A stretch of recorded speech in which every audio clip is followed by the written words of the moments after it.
Good morning, everybody. I hope y'all are doing well today. Keep forgetting to take that off. Morning, guys. It's a bit slightly rough morning. I had something sting me or bite me, so I had to go ahead and disinfect that. Not exactly sure what it was, but it kind of looks like a spider bite. And my skin does weird allergic reaction thingies. Nakani, thank you for subscription for 5 months. How are you doing today, hun?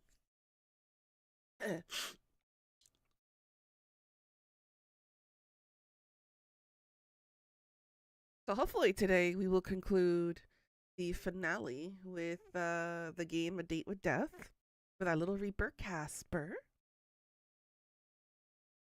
What happened? First, I need to clean my glasses. Glasses are dirty as hell.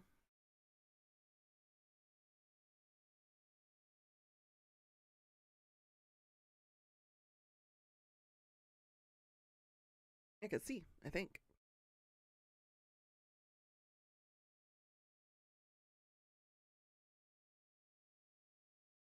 Good. I think we're good now. Right. Um yeah. Things are kind of getting crazy over here. Fortunately, I got some bad news. So South Korea is pulling the same thing as the EU is, or should I say specifically in the UK, about censorship stuff. And they're cutting down on anybody talking bad about the country. So you probably won't be able to hear much about me and my complaints about living here. And they are very valid complaints, by the way. This isn't just like small petty talk kind of thing. It's systematic discrimination. Because remember, there are no anti discrimination laws in this country yet. And human rights activism is pretty on the back burner right now. Or has been, I should say. So, yeah. It's gonna suck being censored by the damn government again.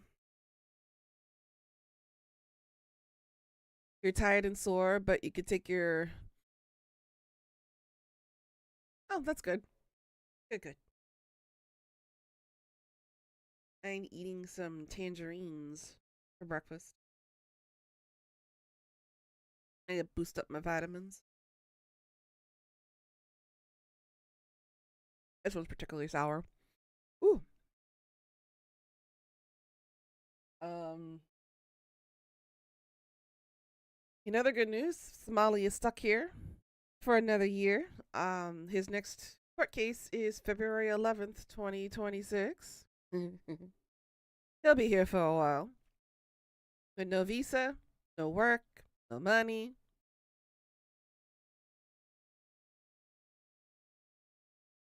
Got the fuck around and find out phase. Just like that other kid. That Aussie kid who tried to rush out Ariana Grande. He's only getting 9 days in jail though. So a lot of countries are cracking down on what they call nuisance streamers now. Or nuisance influencers or content creators or whatnot. So it's getting a lot harder now to do IRL streams because of these assholes. Because now everybody is kind of painting all content creators with the same brush. So it'll probably be a long while before you guys get some IRL content from me from outside. Unless I'm actually, recording and not live streaming. We'll see what happens. Um,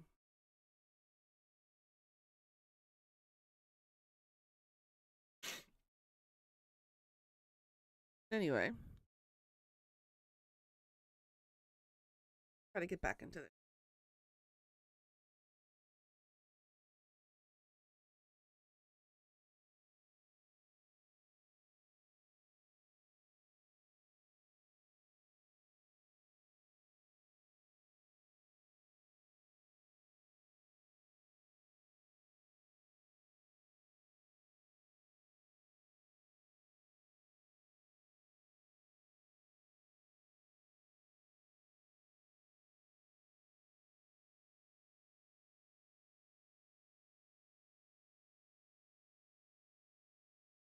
Um, where we left off, we're on the expansion now for the DLC for this game, and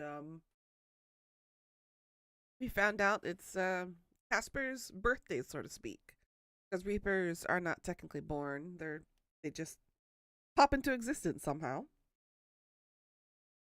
from what we know according to the story right now. And there is a festival, and our little Casper has decided to invite us to the festival to see the fireworks for his quote unquote birthday, so to speak.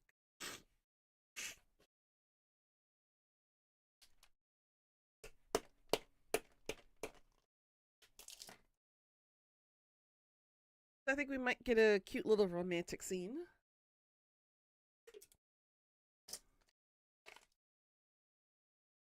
Potentially some bound chicka wow wows. We'll see.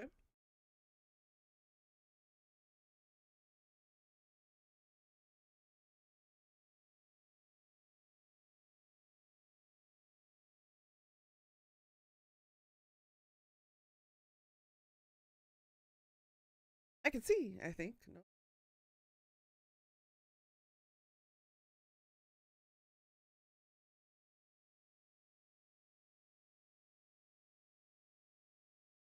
By the way, I had some weird dreams last night.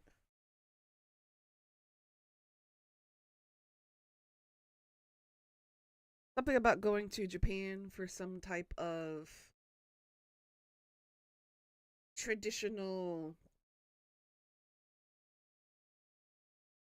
temple stay? Question mark? Really wasn't quite a temple, but definitely temple stay like. My dad and my grandma were there with me. Um, was also hiding from a group of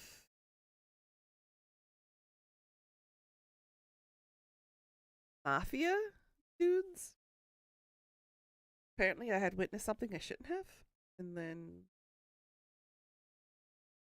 found Love in Deep Spaces, Raphael, Silas, and they were helping me hide and put on different disguises so we can run away from said mafia. That was kind of interesting.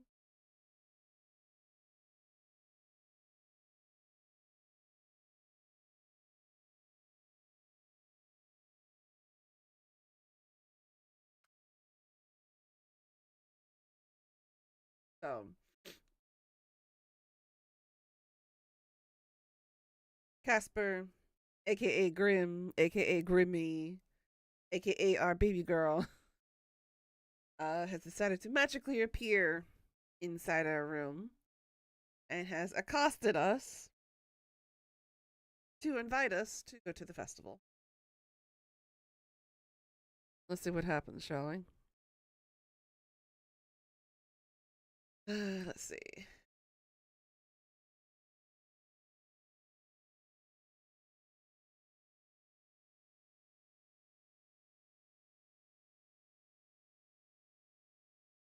If you'd like, if you don't want to, then I might not care.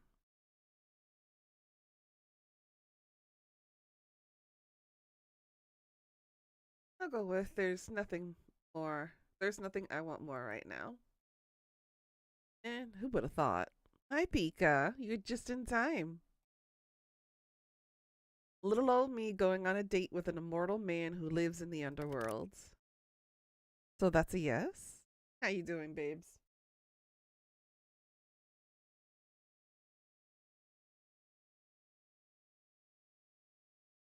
I'm a little bit out of sorts today.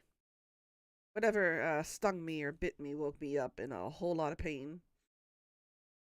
It's still kind of achy and throbbing, but mostly had to bite back some screams since I had to disinfect it with rubbing alcohol and a little bit of hydrogen peroxide just to make sure I got whatever they stung me with or bit me with out. Because my skin has some really weird allergic reactions to bug bites. And it was like right there along my hip bone.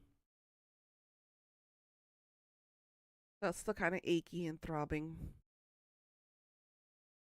Your curse started a week late? Oof. Well, better late than never, I guess. Let's go then. A date? The two of you exit your apartment and Casper leads you to the staircase. Don't want to use the elevator?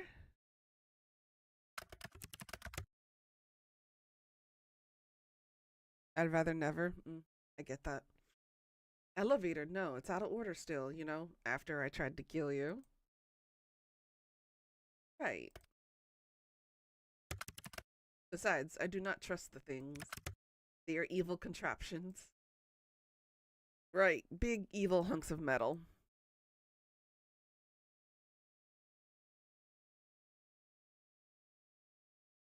Well, I need to get my steps up anyway.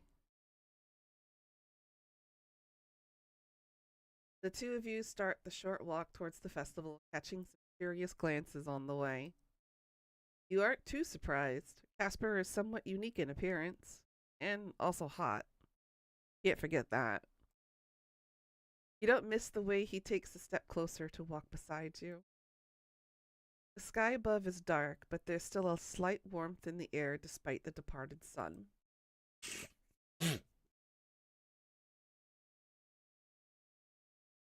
It's easy to find where the festival is taking place, as music and laughter carry in the breeze. The walk is short, and before long you arrive at the street filled with booths with little knickknacks, food, and carnival games. That's one thing I also miss about just carnivals in general, because they don't really seem to do it around the world anymore. But carnival games, the mirror, the Hall of Mirrors, the haunted house.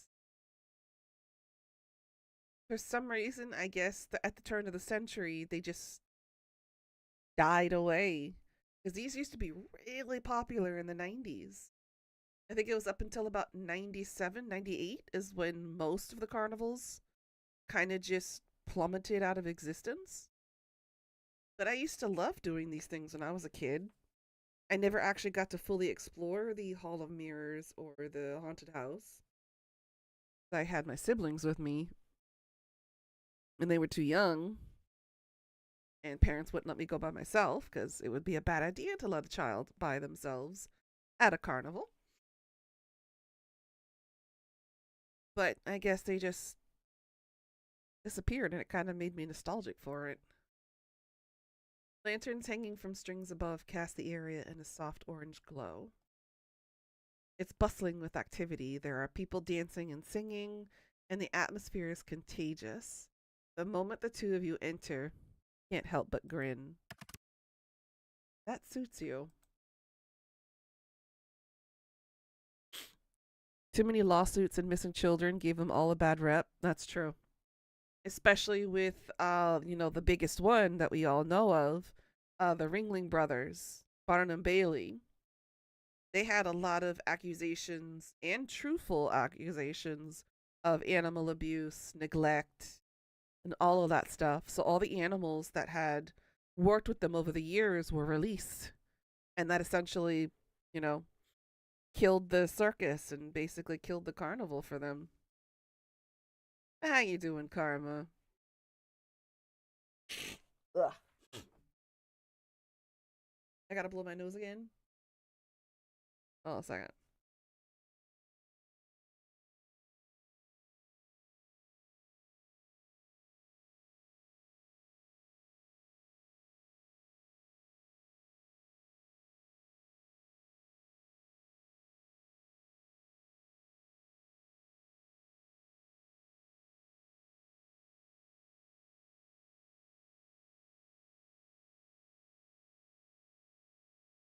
Not a thing, you just chilling?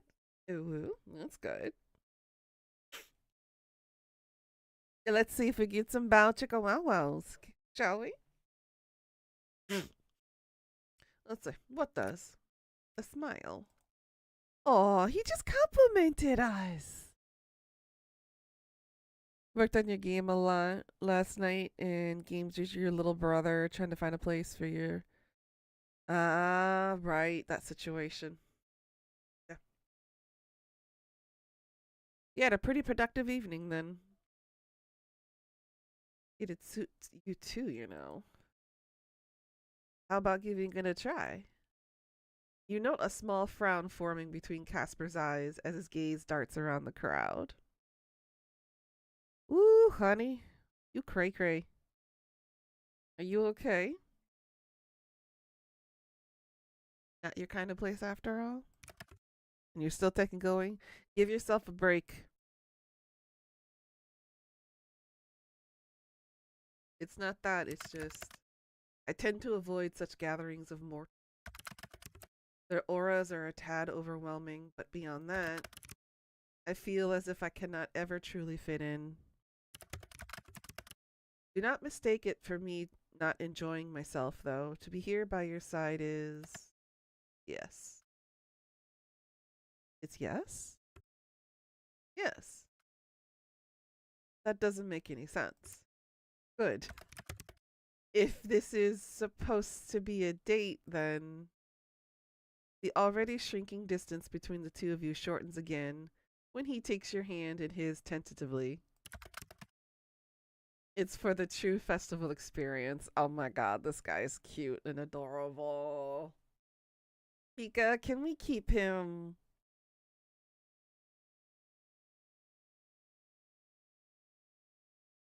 Oh, was it due to bullying or was it just from being rambunctious? Yep. Good Pika. Let's adopt him. Right. Of course. He squeezes his hand, he squeezes it back. This is a perfect opportunity to introduce you to little mortal delights. That doesn't sound family friendly. Wow, look who's being dirty now. You lead Casper towards a stall with balloons attached to the back wall. I love this game, by the way. Behold.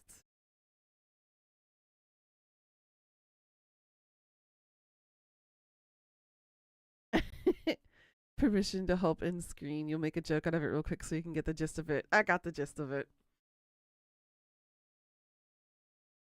This is as close to a party game as we'll find here, I think. Let's try it. I bet I can pop more than you. You just pop them? With darts, yeah. And if I win, what do you offer me? I see where this is going. Oh boy. Doing bets like this with the Grim Reaper is only gonna get me in trouble. Because all of my results are going to be dirty in the end. Oh? You really do like bets. You were the one saying you could beat me. Well,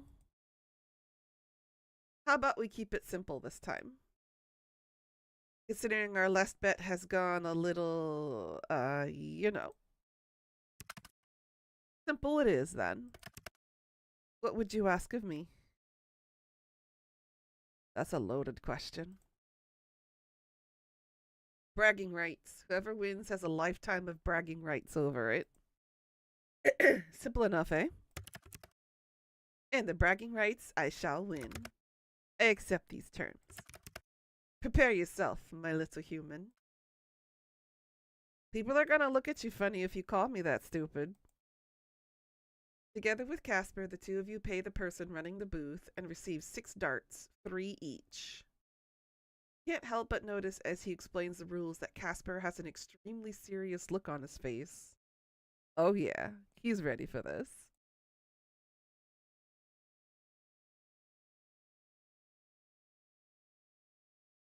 Shall we try to look tough?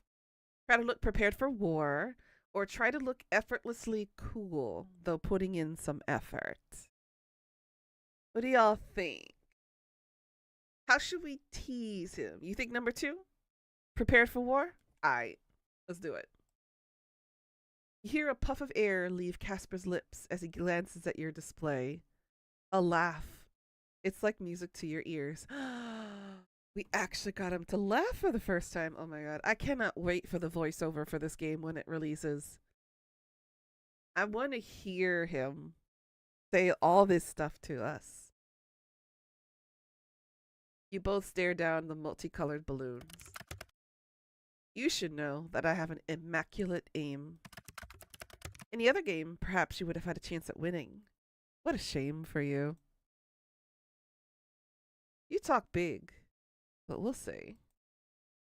You watch the smirk come over Casper's face as he throws his first dart. Pop! A balloon dies for your amusement. It was just a lucky shot. Lucky? Luck does not play into this, sunshine. That was skill. You lift your arm and stare down one of the balloons. Target acquired. Your dart flies towards its target. And with a satisfying pop, finds purchase. Wink at Casper. The pressure is now on, huh? Don't lose now, little Reaper. Ah, I have heard of this.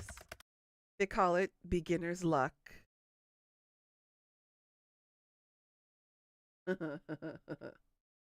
Well, I am feeling pretty lucky. Do not get too overconfident. Casper raises both hands, a dart in each. Oh ho! Someone is picking up their game. Shh, you never truly stop yapping. Do not distract me. Oh, I will distract him.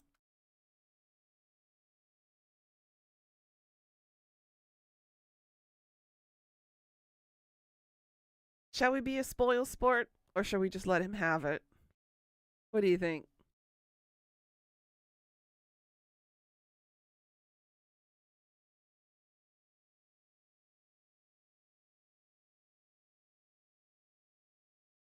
What do you think, Pika?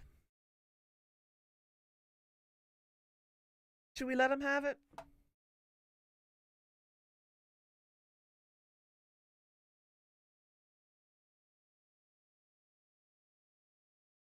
I am tempted. Let him have it? Okay. Both darts leave his hands. And two balloons go pop. Damn. Well. You mimic his posture and raise two darts. Yeah, it is his birthday. You feel strong, powerful. This will be easy. You let the darts fly.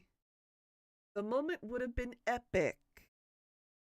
A tale to pass down the ages.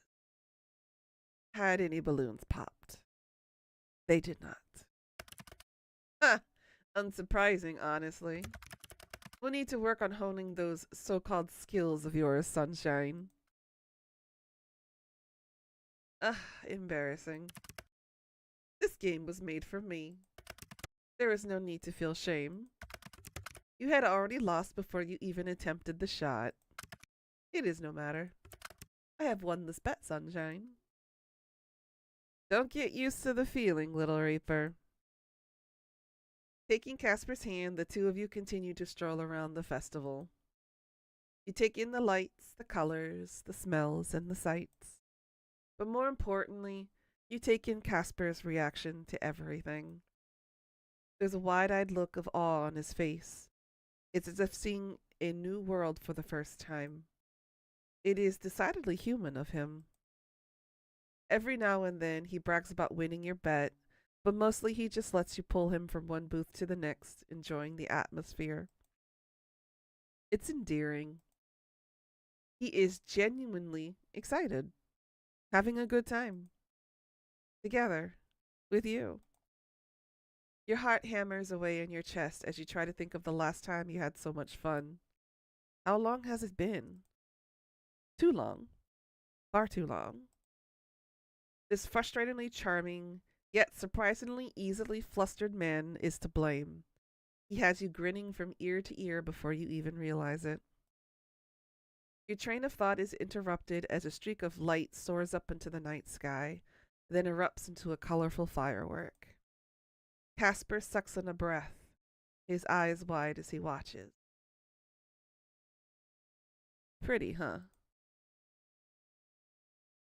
I knew you'd like them. Oh, look at him. Look at him.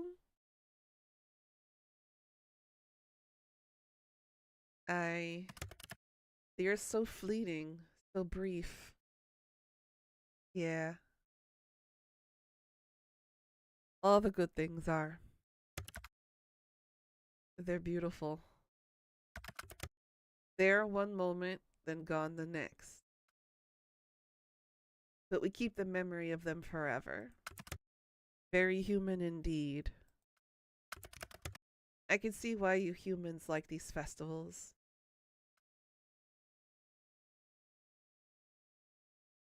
You've never really been to one? They're different from where I'm from. They're not a celebration of life, really. There's no fireworks or balloons or charming dates. Thank you for coming with me. I should be thanking you, Casper. You're the reason we're here. I wouldn't have thought to come if not for you. There's so much I would have done if not for you. You are...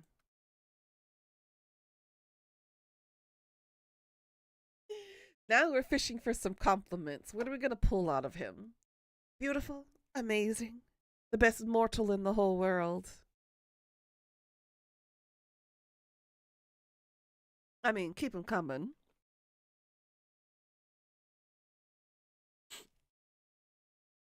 Said there's no need to feel shame, remember? Number 3, the best mortal in the whole world. Everything. Oh, he even took it a step further.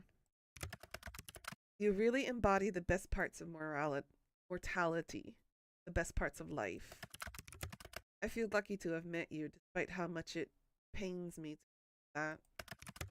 You were supposed to be another job. I'm good at playing hard to get, eh? Gods, you're an idiot. You like it, though. For some reason. No, it's beyond reason. You're an idiot, but I like it. How stupid. Ah, shit. Is something wrong? I cannot help but have these thoughts, these unwanted feelings. Thoughts of... I enjoy spending time with you. Like this. Online too, of course, but here together in person. It is wonderful. This was not supposed to happen. Still should not happen. And yet I want to throw it all to the wind. To just do what I want. Do what I wish to for once in my long life. You mean... The fireworks continue to burst above you. The colors dance across Casper's face. Sunshine Eye. Ah, we got our confession. I like you. I really, really like you.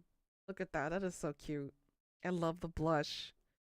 The subtlety of the blush underneath the fireworks filled sky. That is truly romantic.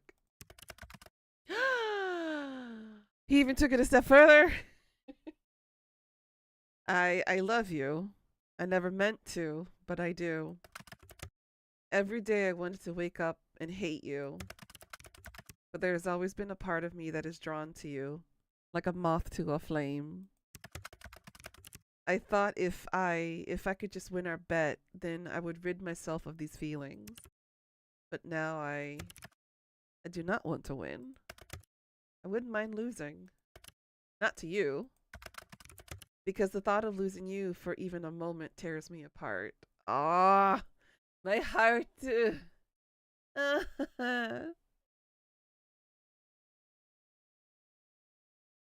what are we gonna do about our deal then? Ah, the feels. His words hang in the warm air. The fireworks continue.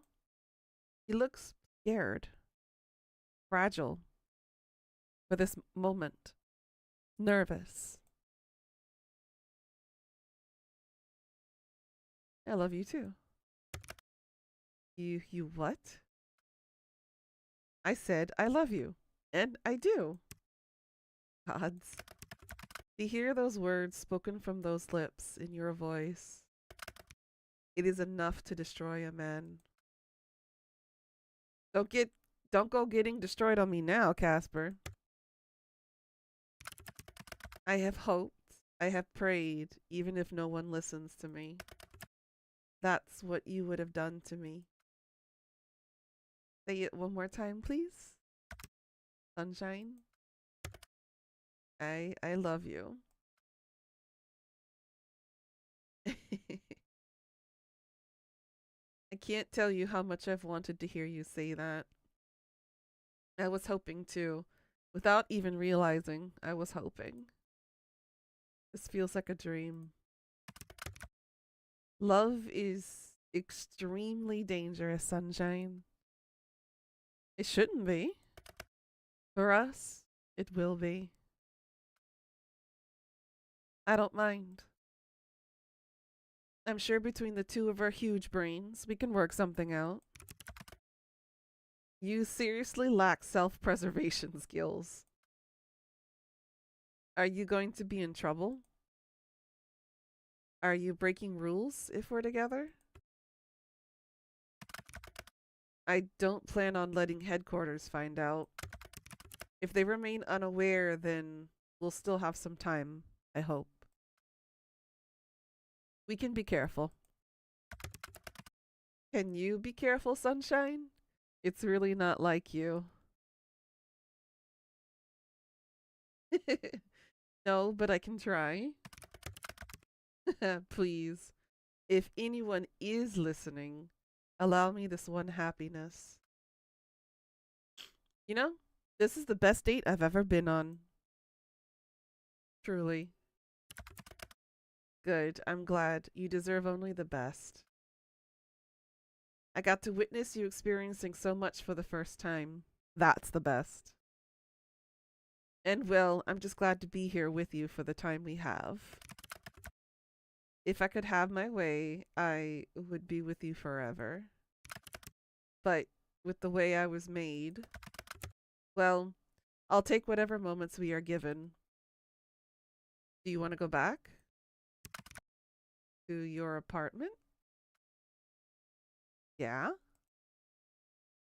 Unless you need to go?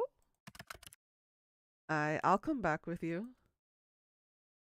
Stay the night with me, please. Uh-oh! It's coming.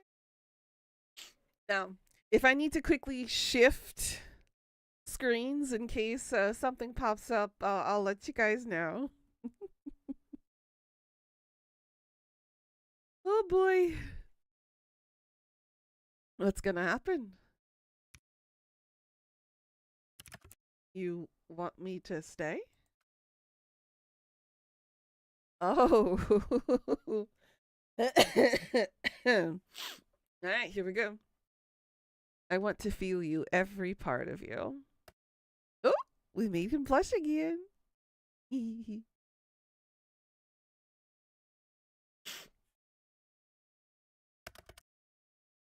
I want that too. To feel everything with you. Then let's go. I'll show you everything. Oh my god. Your chest feels warm, your heart full.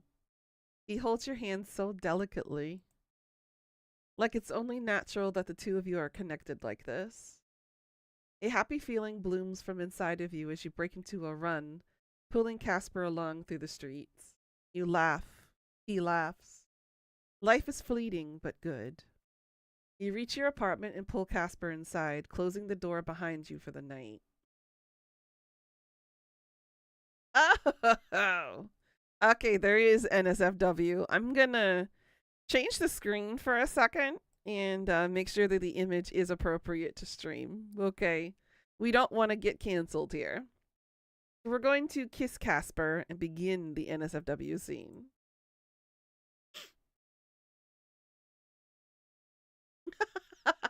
Apparently, you can pick. Okay. In the following NSFW scenes, please choose the genitals you will use.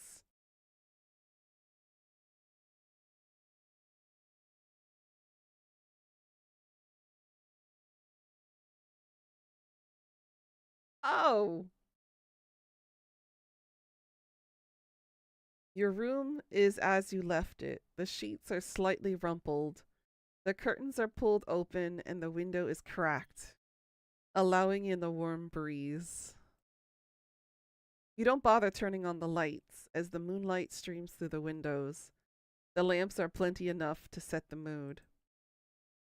As soon as the door closes behind you, you turn towards Casper. Without hesitation, you press a kiss to his lips. It's only a momentary thing, chaste but lingering, and he looks a little shocked as you pull away. Gotcha. You. I've wanted to do that for ages. You are so warm. Warm, addicting, and intoxicating. I am totally and completely under your thumb. Come over here. Pull Casper towards the bed. Your desire for me is quite evident. Not that I can rightfully say anything the way you make me feel. The two of you flop down beside each other on your bed. I am not the type of man who can be led easily. Okay, he wants to top. Pika, what I'm going to do is I'm going to set aside this save file and show you the scene in Discord later. Yet the moment you tug me along, I am powerless to resist. I am so weak to you. Rays of moonlight stream through your window, illuminating the man beside you in bed. He looks otherworldly. Hi, Velveteen. You're just in time. We're doing a Bound Chicka Wow Wow scene, and I can't show it on stream. Which makes sense, considering he is otherworldly. Still, the sensation takes you, seeing this beautiful, strange man in your bed. This man you've come to feel great affection for. I don't suppose I'll be used to you saying that anytime soon, the way you love me. I feel the same. You are a wonderful person, Sunshine. Mortal, what we do is dangerous. We are not walking a fine line, we are firmly crossing it. So right now, this is just this. We're just chatting for the moment, but we're going to be flopping in just a second. So I don't want to accidentally get canceled. You and I should not be, but I want us to be terribly. My heart, my body, my mind, everything yearns for you. Your touch, your voice, and even your godforsaken teeth were glorious. But I still cannot help but worry. I thought you were throwing your worries to the wind. I wish it were that easy. I am no longer containing myself, but I cannot help but worry. For myself, of course, but mostly for you. Thank you for caring, Casper. You are precious to me. So much that it makes me angry. How could I let myself fall for you so hard? How could I so easily turn to mush with a single sentence from your lips? Just a look and I am undone. See? Alright, for the men here, women love it when you are completely open, honest, and vulnerable with us. Okay? We love it when you say shit like this. Yes, it's corny. Yes, it's cringy, But we don't care. Having an emotional connection before having bow chicka wow wow time is actually one of the best ways to warm up a woman very consistently. Okay?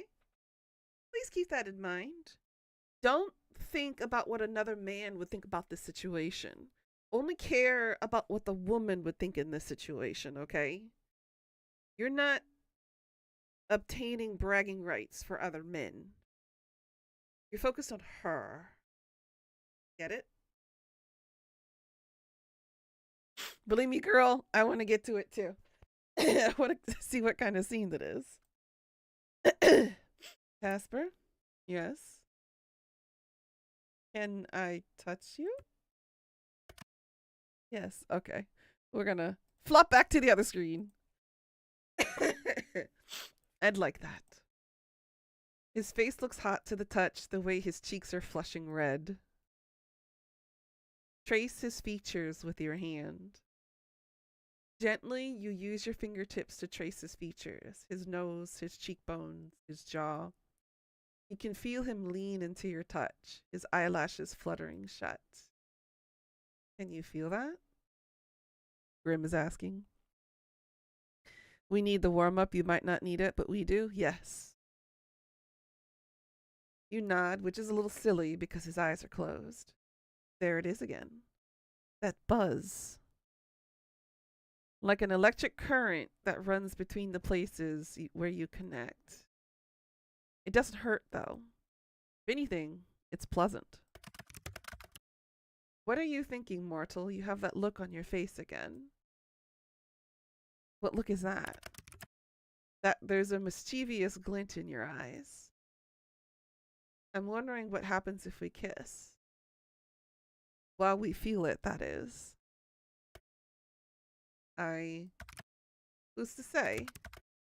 Perhaps you should come and find out. Oh! Now he's egging us. He doesn't need to ask you twice. You lean down and your lips met his.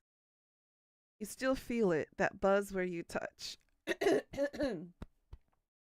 As if your very souls are reaching and reacting to each other, humming in ecstasy.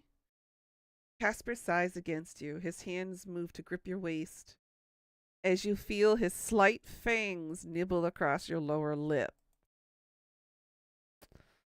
You pull back, hovering over the man who tried to take your soul. And failed, of course. He's panting, looking up at you with a desperate sort of expression glued to his face. Ah, it's this scene.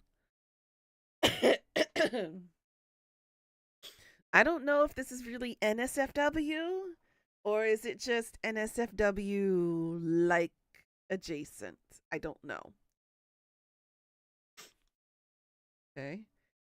Reaching down, you touch his gloved hand gently, and you can't help but notice the way his breath hitches in his throat at your action. Yeah, I think it's the nip thing. Sunshine, you're driving me crazy. A single touch from you is enough to render me absolutely useless.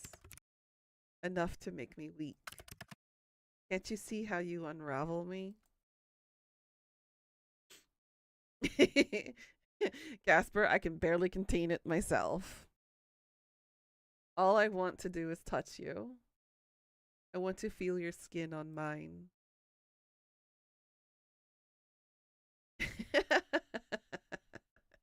Both are good choices here, but I kind of want to make him fall apart. You can hear him swallow, and his eyes are wide as he looks up at you. You cannot help but get yourself in trouble, mortal. You are drawn to it. I'm drawn to you. Exactly.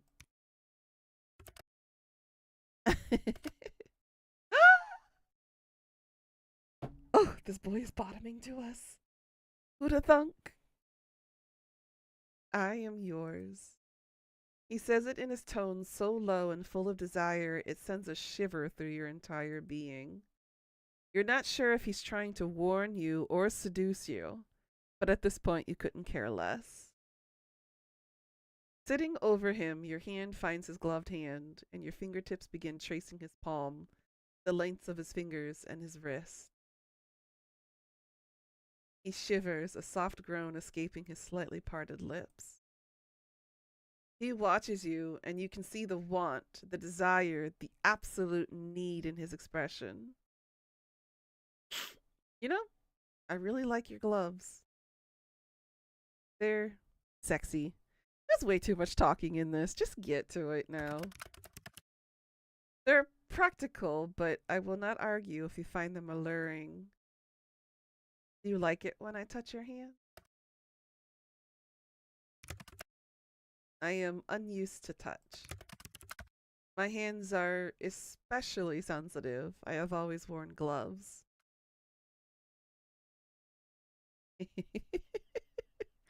Sensitive, huh? Your hand changes course now. You gently wrap it around his wrist and slip your thumb up and into his glove. Slowly, you run the pad of your thumb up his bare wrist and up the palm of his hand. I need to hydrate.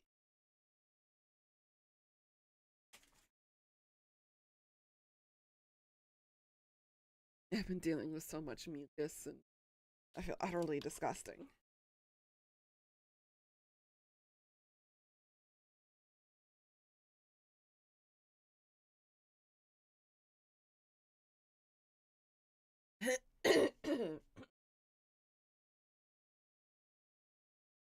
I hope whatever I have goes away soon.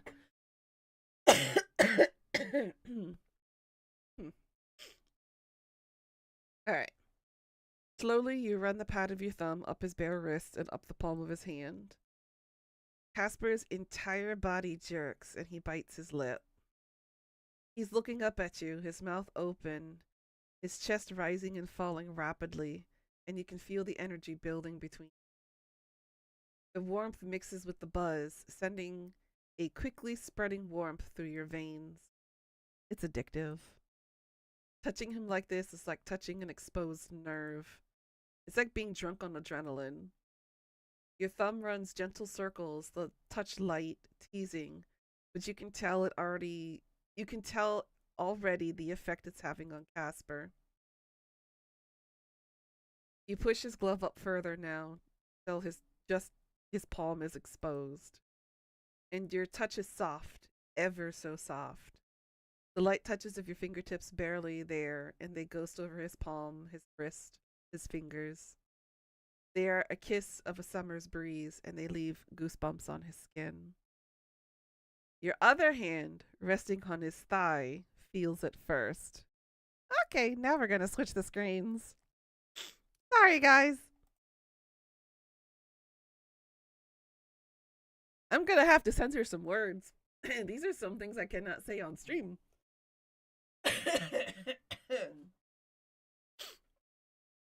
Okay.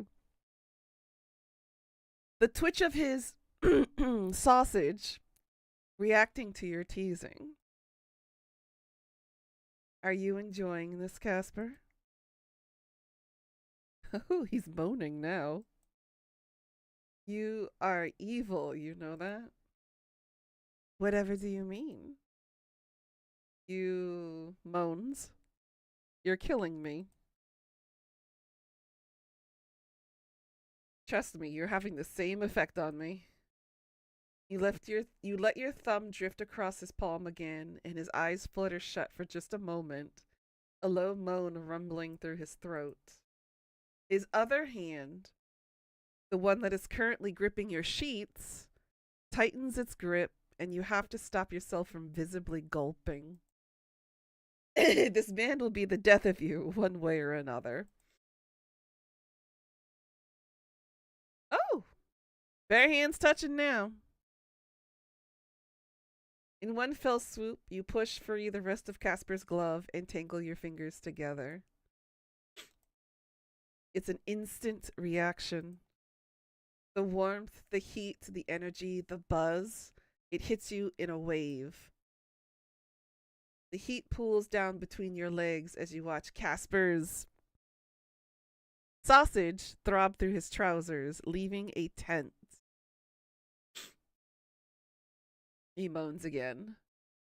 No, no mortal has ever made me beg before, but please? The way his voice comes out as a whisper, a plea, a prayer, it drives you mad. Oh, I'm so glad I changed the scene. Oh my god. Oh boy. we're not gonna change the scene back for a while, guys. um, but woof. Your hand untangles from his, and a moment later, you've unbuttoned the front of his trousers and reached in, gripping his hardness in your hand. I am laughing too hard. The scene just went from, okay, he's like looking up at you, blushing and like moaning and biting his lower lip, to it being on the screen. It's bigger than you expected and oh so hot to the touch. And they're not kidding about the size, Pika. You're gonna love it. His other hand, gloved, grips at the sheets next to his head as you play with his head. Pre-juices beating at the top. Sunshine? His voice is thick, laced with want and need and lust. You really wanted me, didn't you? That much is obvious. You move your hand down his length, first slowly moving along his sausage, and you can't help but notice the way his hips bucket your movement. You keep your movement slow, your gaze focused on his face as you work him. His breathing is ragged, his mouth agape, his brows furrowed in desperate want. And strangely, for every stroke, you feel as though someone's hand was on you, teasing, caressing. And now the main character, us, we're moaning right now. It's our connection. Beyond the hum of our souls intertwining, I can feel your want, your need. When I touch you, it's like I can feel it too. So they're basically experiencing the phantom touches of each other on each other. So she's touching him, but she can also feel what she's doing to him, to herself as well. So that's the psychic connection that they had at the beginning. I know, this is why I said I'm censoring it and saying certain flowery words to, present it to you guys. He nods, and the look on his face tells you he knows exactly what you mean. Forget Casper being the death of you. This is what's exactly to kill you. The pleasure is overwhelming. Every motion, every stroke of his sausage sends waves of pleasure through your own body, and the feeling only intensifies the more you touch him. Now I know, it sounds like my books too. He is moaning and gasping under you, and you can't help but think the sounds he's making are beautiful. This man, who is beyond cocky, edgy, and snarky, the man is coming undone by your single hand. Well, you can't blame him, you suppose. All you're doing is touching his sausage, and you feel like you're about to explode. You move your hand faster, the strokes harder, and you're rewarded by his hips bucking, his thighs trembling, his sausage throbbing, and his hand tangled in the sheets, gripping even tighter.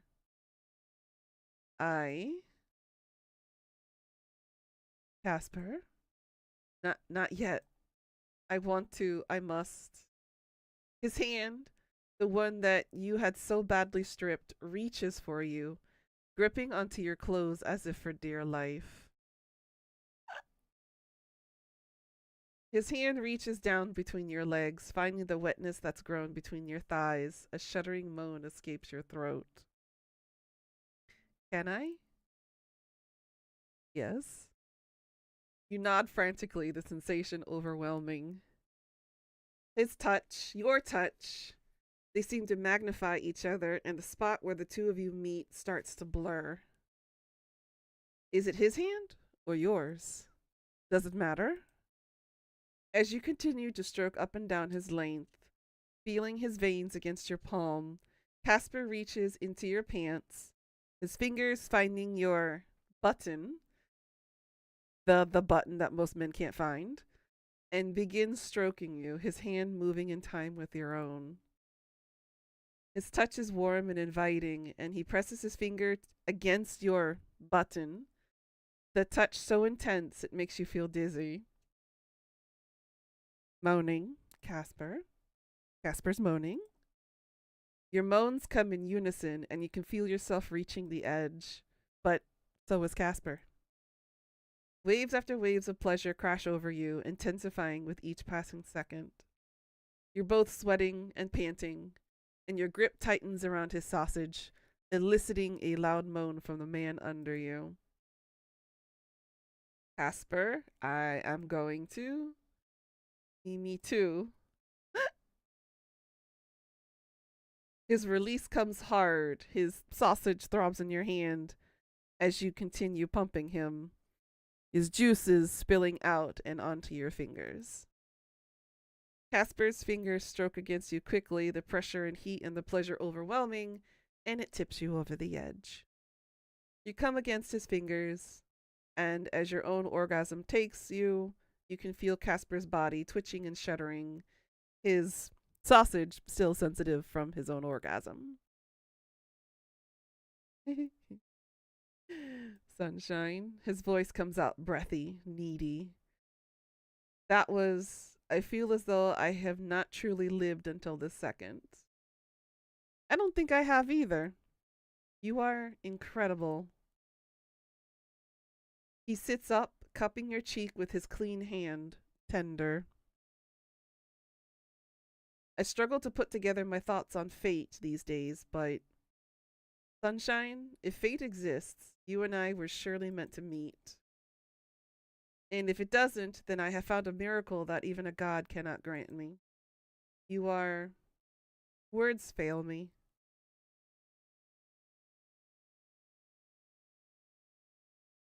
You're so extra sweet after finishing. What can I say? I'm a charming man. A charming man who just came in my hand. Let us wash up. I'm exhausted. Then rest. Woo! So, you feel like you need the cold shower? Girl! It just went up like 30 degrees in here. Because that was a delicious scene. And hey, Tony. They definitely were not wrong about the NSFW part, that's for sure. But that was a nice treat. I think there's going to be more because they did ask me a question beforehand. What was my preference? Because apparently there are two options. You can have him insert himself in you, or you can do the pegging, apparently. Those are two options, by the way. So I think there's another scene to come. For them to come. If you know what I mean. But yeah. That was definitely an NSFW scene. I could not have shown that one on stream. But you guys heard it from me.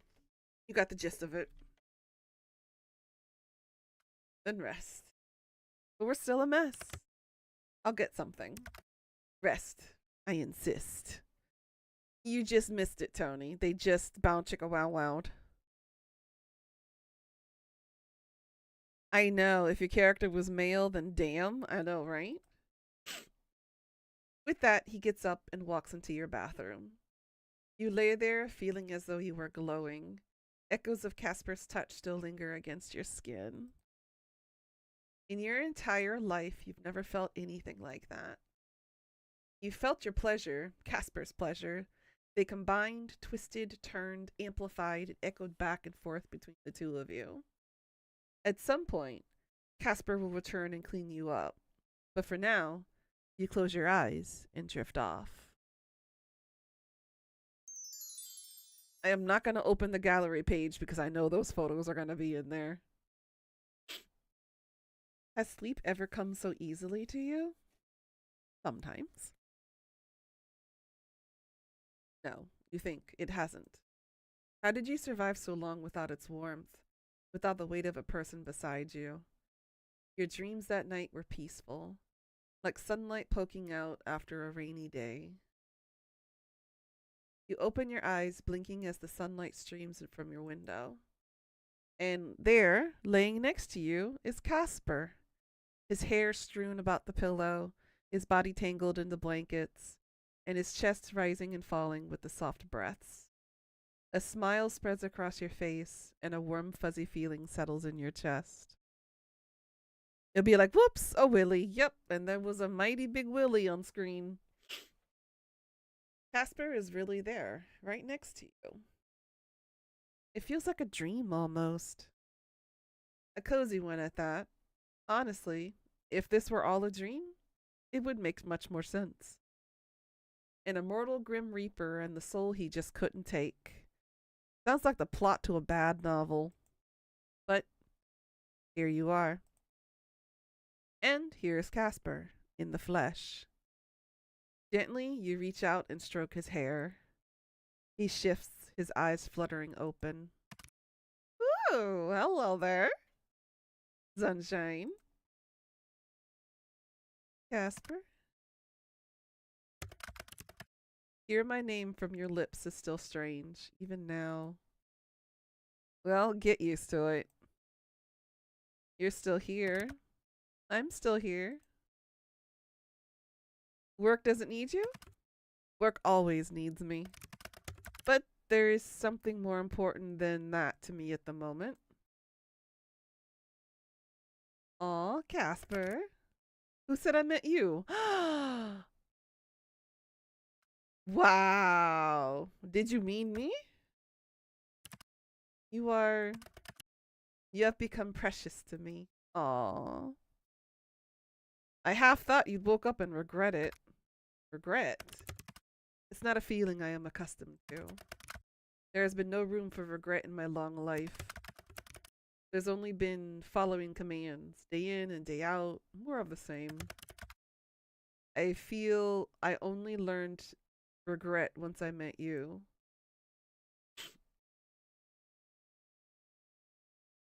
What exactly do you regret? Had I not told you the truth of how I felt, then I would have felt regret. And if I do not do all in my power to keep you safe throughout the difficult days to come, then I will feel something far worse than regret. What's next for us then? Well, I must return to work. Being gone for too long will raise suspicions. I wish you'd stay. I wish I could stay. But that feeling running away from my responsibilities will just end in heartbreak. I would not see you hurt. Even if you are a complete idiot. Hey, where'd that come from? Only an idiot would get involved with someone like me. Therefore, you must be an idiot. Now, why does this conversation sound familiar? I've read so many books with a similar dialogue like this.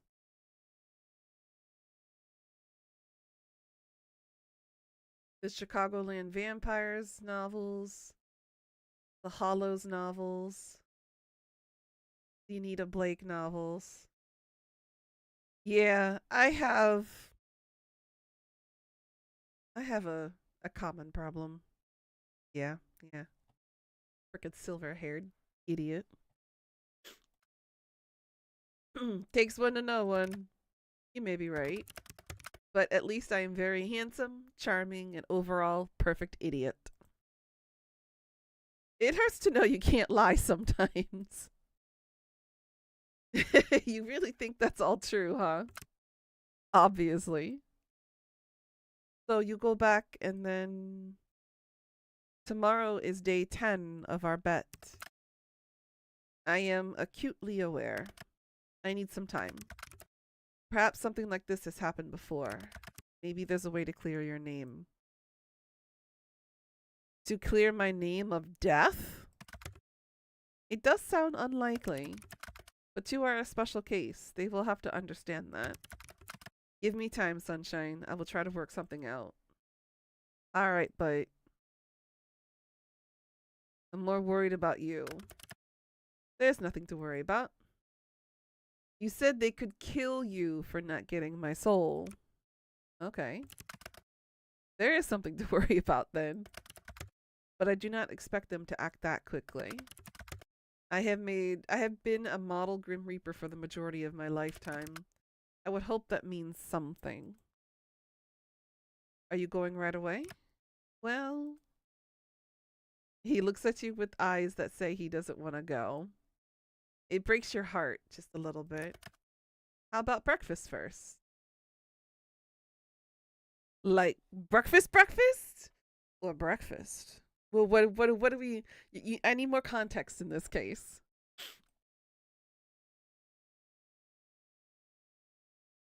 Remember the last time he cooked us breakfast when we were sick?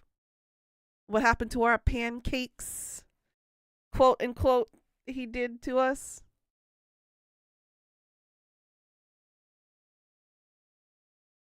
Although I would not mind having a naked man in my kitchen cooking for me.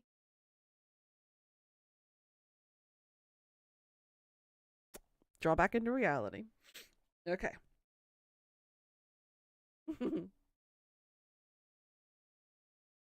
Oh God. What? Why do you sound so displeased? Are you not hungry? Why don't we cook together? I'm not sick now, so I can help. It's not necessary, but I will allow it. Permission to use my own kitchen granted. You're amusing, mortal. Amusing is my middle name. I think you are lying, but I will pretend you are not. And what will we make, Chef Casper? Any suggestions? I've got something perfect. Vegemite on toast. I have not heard of this Vegemite. What is it? Oh man, you're gonna hate this. Wait, before we eat, you didn't bring a change of clothes, did you? No, I hadn't expected to stay the night. Right. I might have something that fits you. I seriously doubt that. No, I really might. Can I pick something? Should I be scared? Oh, you should always be a little scared when it comes to me, Casper. Fine. Dress me as you will. Oh, all that power in my hands. But take complete advantage of this situation. I will return whatever you give me the next time I see you. Yay! You run off to search through your wardrobe. There must be something that'll fit Casper in here, right? You pick. Oh my god, we have options. We have options. Clowncore, military-like, axolotl onesie, a turtleneck, high-waisted pants, oversized jacket, a trendy black and red waistcoat, or the comfy sheep outfit.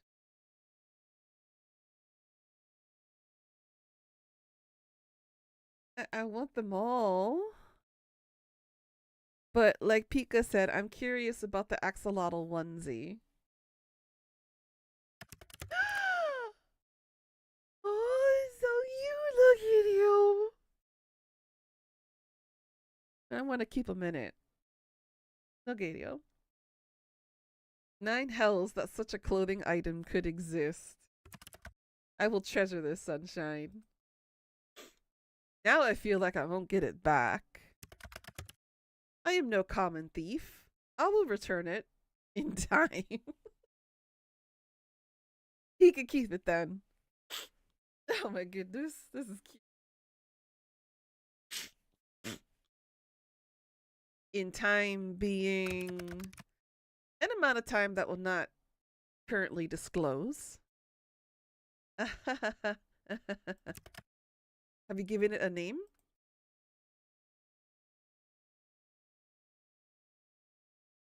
Yeah, I was thinking Cupcake. Cupcake. A good name. It strikes fear into the heart. Oh my god. This kid. Ah. Oh my goodness. Whenever I remember you, can't lie, it amazes me. Let's get breakfast, Cupcake and Casper. You take Casper by the hand and pull him into the kitchen. What should be an incredibly simple cooking experience becomes a journey. One filled with peril and excitement and a healthy dose of chaos.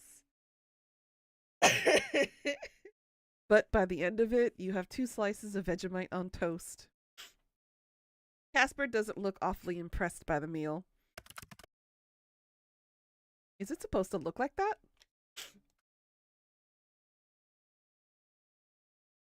To tell you the truth, I've never had it before. Then why are we making it for breakfast? I thought it would be fun to try it together for the first time. Then let us commence the meal. Casper picks up a slice, you pick up yours. You stare each other in the eye. Who will draw first? Casper, apparently. He brings the toast to his lips and takes a large bite. You do the same. It's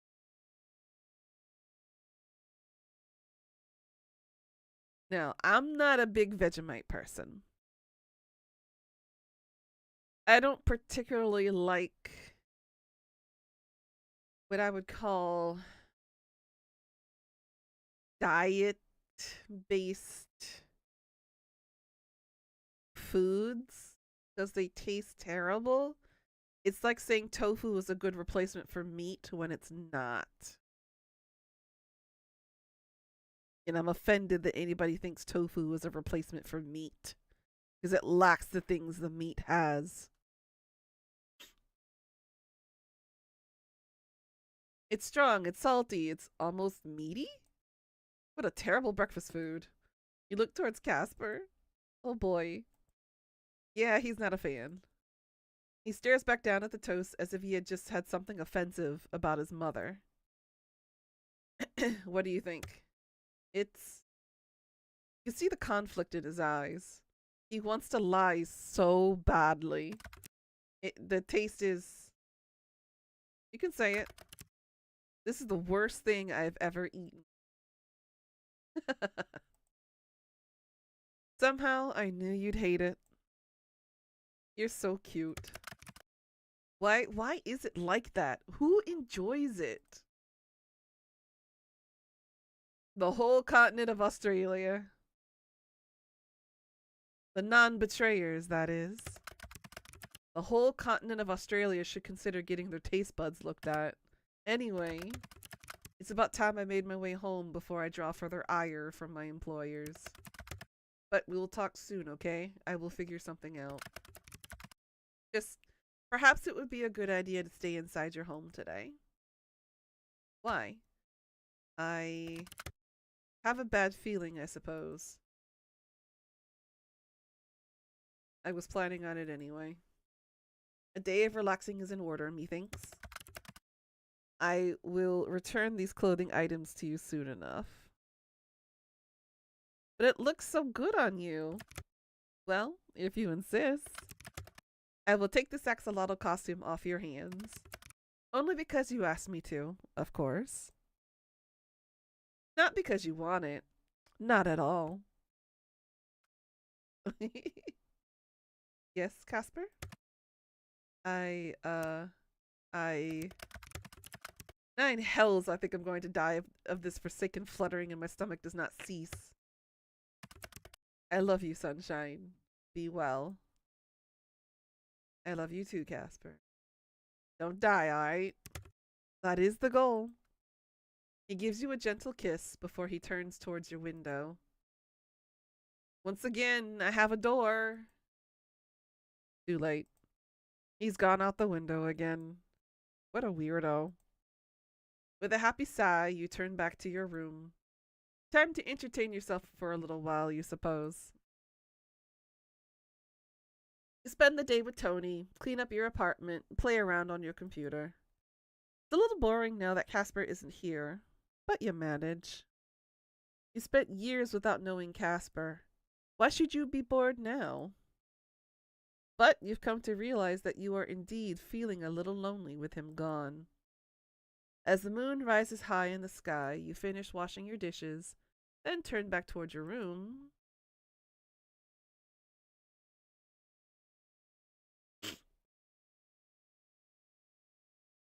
Contemplate your time with Tony. Sit with Tony. You sit down beside Tony and pull out your diary. You live in your diary. It's full of your thoughts, your secrets, your musings. Pen in hand, Tony rests against your legs as you write. You write about Casper. You write about Tony. You write about your little corner of the world. It's freeing.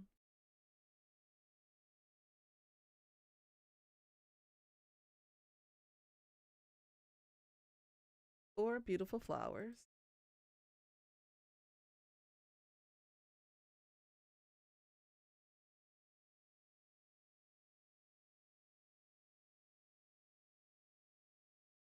You're just thinking of doing that when you hear footsteps approach the door, then stop.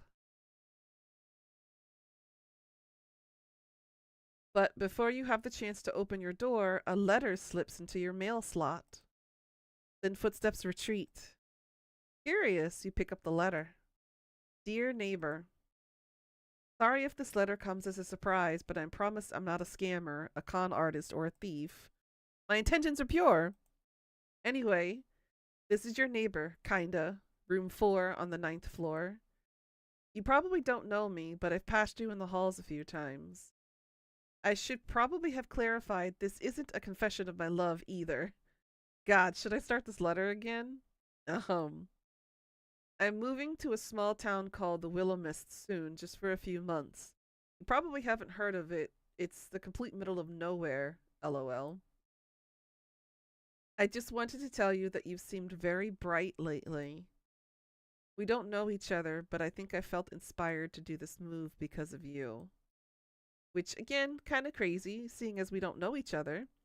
Isn't it strange how someone you only pass sometimes can make such a difference? Whatever it is that's changed for you, I hope it continues. Happiness can be so sparse these days, but you seem to radiate with it. Wherever life takes you, I hope you can enjoy it, even when something challenges your brightness. This ended up kind of poetic. My bad. See you around. This weirdo from the 9th floor. You put the letter down and spend some time thinking over the contents. Oh, sweet. Let's see.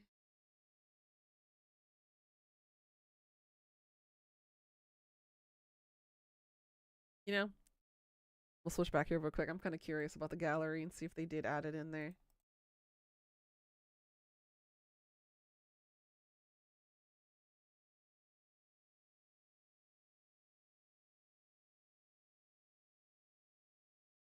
Yeah, they did. Okay. So it's there forever, basically. It's there.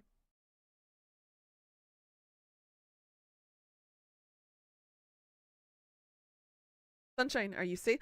He put the axolotl icon on. Are you safe? Well, are you at home? Did you eat? Whoa, whoa, whoa. Slow down. Okay. Sunshine.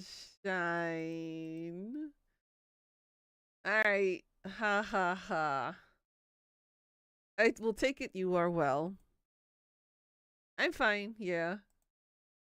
Just been hanging out with Tony. No one's come to steal away my soul or anything. That's good. Good. How's everything going? That depends on what you're referring to. In regards to Asriel, he is well. In regards to me, I believe soon I may go crazy from our current predicament. I'm a little stressed. A little? That is an understatement. The understatement of a decade. Or perhaps even the century. What part is making you so stressed then? The whole forbidden relationship thing? The way you downplay that is astounding. I wish I had your nonchalance.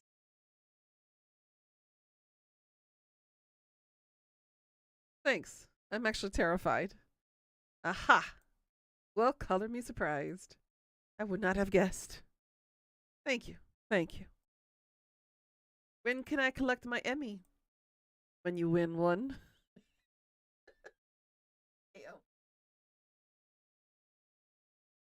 What? He has 97 mental illnesses and is banned from most public spaces. Play now. Do not quit your day job, sunshine. You think I couldn't make it as an actor? Perhaps you could consider being a stunt double. Ooh. You could be thrown into any dangerous stunt and still come out unscathed. A role made for you, in my opinion. Maybe if all of this works out and I get to keep my soul, I'll try it out. You know, on the side. If that's something you even do on the side. Anyway. Hey, Casper. Yes? Did you make any progress today on the whole, have to take my soul thing? Very little. I was sent on another mission as soon as I returned, and I've only just come back to the underworld. I'm hoping I can convince them that your soul is not supposed to be taken yet, but I cannot think of a single case in history where a Reaper has managed to save a mortal. Not fantastic odds, then. No, not at all fantastic. There are other avenues for me to investigate. A way for me to give up being a Reaper, equally unlikely, though worth pursuing perhaps. Maybe a way to secretly remove you from our systems. Whoa, I'd be going underground? In the eyes of the Grim Reapers? Yes. And if none of that works, then I hope to find a way to protect you after I am terminated. Casper? No one's getting terminated. I cannot see an ending that does not have one or both of us dead. But your optimism is infectious, like a disease. And as such, I will investigate whenever avenue I can. Good boy. Again with the good boy. If anything, I am a bad boy. Do you want me to call you bad boy, baby girl? Somehow that's worse. Anyway, I have made no progress yet, but I have ideas. I believe you should be safe for some time. My superiors know your soul is difficult, and as such, they should give me a little more leeway. What about the whole weird memory thing you had? Oh, that's right. So, for those of y'all who didn't see yesterday's episode, please go back to it and watch it for the storyline. But Grim had a very vague memory of doing something that he hasn't done in this current life cycle. And he's wondering if his superiors have in fact lied about how Reapers are born.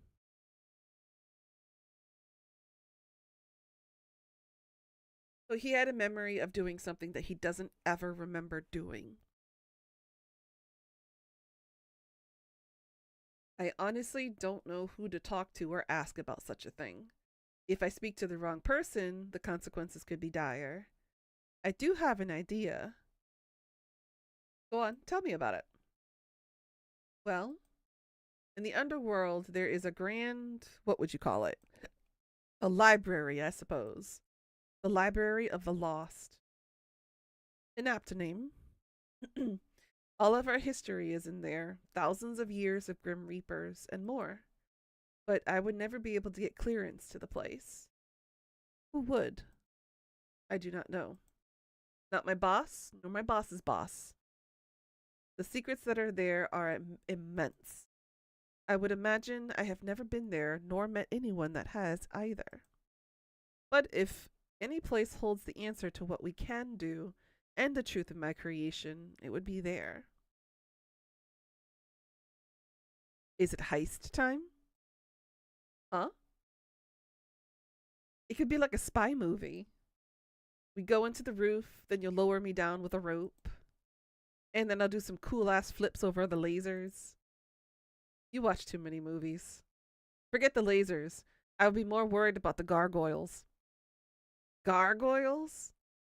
Yes, they make excellent security guards. Foiled once again. I tire of typing. There you are. That's much better. Did you miss me? More than I care to admit.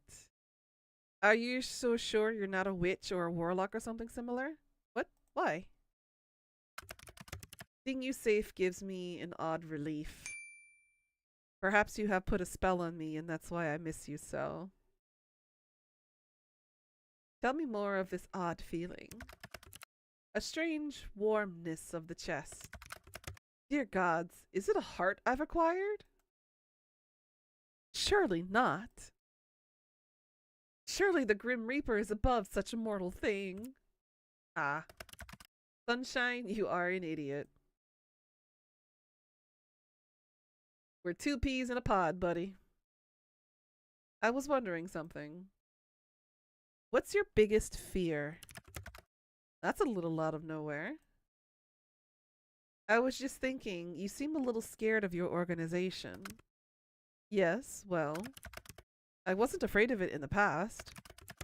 I saw countless terrible things happen, and yet I never feared. What they did was of little concern to me. I suppose I now have a reason to fear them. Is there anything else you're scared of? Well, I suppose I am scared of myself in a way. Lately I feel as though I do not truly know who I am, nor where I came from. Things I did not even think of before I met you.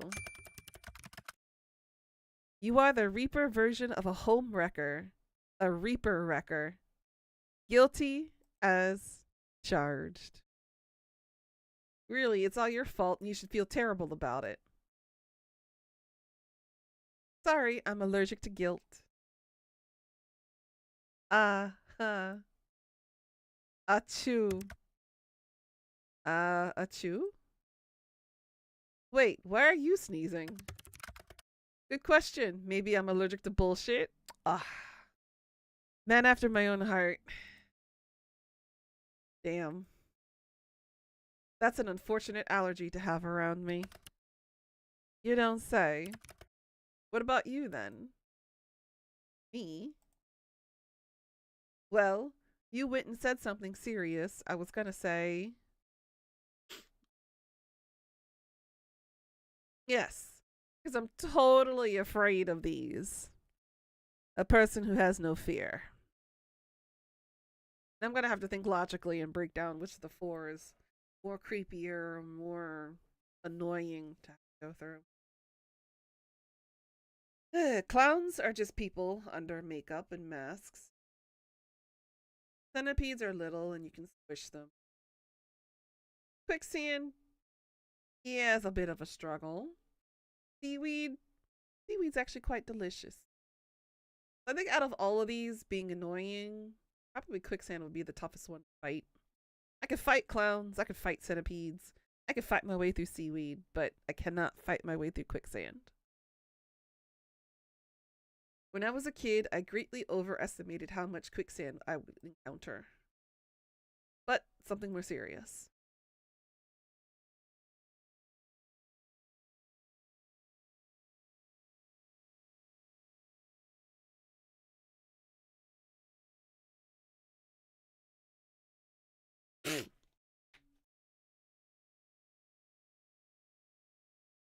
The other thing is, with all of these answers, is it really fear? Or is it regret that's making you feel this way? You could regret losing people that are most important to you. You can regret missing the little things in life. You can regret leaving nothing behind to be remembered by. And you can regret not taking enough risks. So is it really fear that's guiding these answers, or is it regret?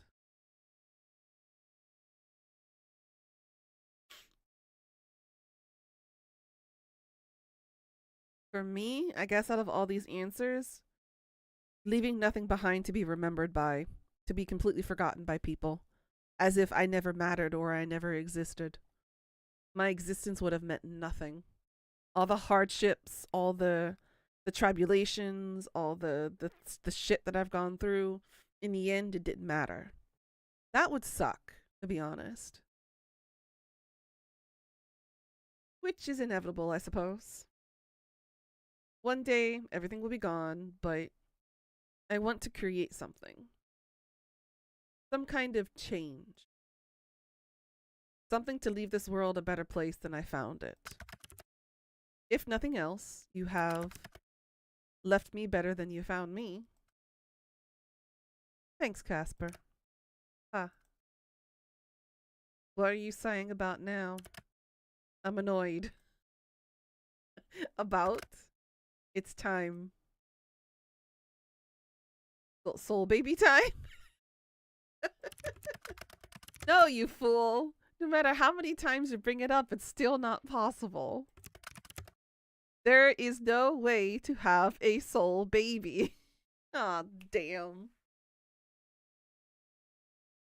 I think the process of having a soul baby with him would be quite earth-shattering, I think. They don't exist for now. Those are the words of someone who's giving up. A giver upper. That sounds stupid. Yeah, it is. Then time for what? Time is what is annoying me. It goes by so quickly. What feels like in the blink of an eye to someone like me is a lifetime to someone like you. It is frustrating. There is so much I still do not know about you. Things I wish I know. Well, we have some time now. What did you want to know? Where would I even begin when I desire everything from you? Woo, boy. Well, gotta start somewhere. How about your favorite food? No, your favorite guilty pleasure food. Ooh, that's a good question. A tough one, too. I think it has to be... Really? You put pickles on here? Who the hell would pick pickles? Don't answer that. I ain't yucking somebody's yum, but yuck. If I had to choose, probably anything with cheese, to be honest. I'm not really a fan of chocolate. I prefer white chocolate or vanilla or, you know, other flavors. But I don't know. Chocolate or cheese? I'm a big fan of both. Probably chocolate. Seems a little obvious, I know. But that would be because it's the correct answer. What sort of chocolate? Can I just have all? Ew, chocolate pickles? Ew. All chocolate? Yes. Every single one? Yes. That's a lot of chocolate. Gosh, I hope so. What about you, Casper? You can't say noodles. Anything else? I like bread. Just bread? Just plain bread. However, it does taste better when folded in half. I feel myself growing hungry just thinking about it. Okay, white bread boy. Folded bread? Indeed. It is still inferior to noodles, but it has its perks. A sandwich with nothing in it? Correct. A nothing sandwich. How many times do I have to say yes? Surely it tastes the same folded or not. I guess it could be weirder. When we move in together, I'm going to introduce you to so much food. When and not if. I feel like I have a moral obligation to get you to eat better. But going back to noodles, what flavors do you like anyway? Ah, the age-old question. What makes that an age-old question? It is a question as old as time. I gotta hydrate again.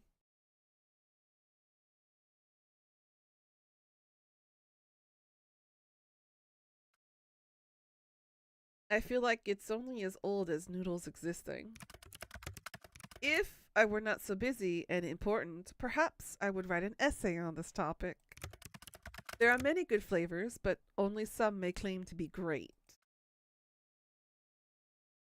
I bet you like plain chicken noodles. Sitting in third place, sweet chili. Ooh, getting a little spicy. In second, seafood. The milky broth, the chewy calamari, and plum vinegar flavor. Ah, my mouth is alight just thinking about it. How can a mouth be alight? It's a figure of speech. Not one I've ever heard before. And in first place, drum roll please. Give Casper a drum roll. Original. He is basic white boy bitch. Oh my goodness. I love it. Oh, original. Of course it's original. Original is pretty good though. There's a reason it is the best selling. Nothing can beat the original.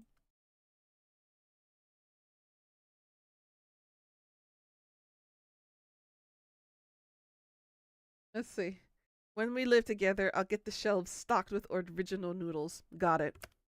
Well, that would depend on what flavor you like. For you, I would eat an inferior flavor. I'm nearly spooning. It's almost romantic, but then I remember we're talking about noodles. Noodles are inherently romantic. Okay, I gotta hear the explanation for this one. You see... Uh-oh. What the... Uh-oh. Casper, the call disconnected. Why is it red? Wait, did you hang up on me? Hello? Casper? Hello, sunshine. Casper? Unfortunately, Casper couldn't make it.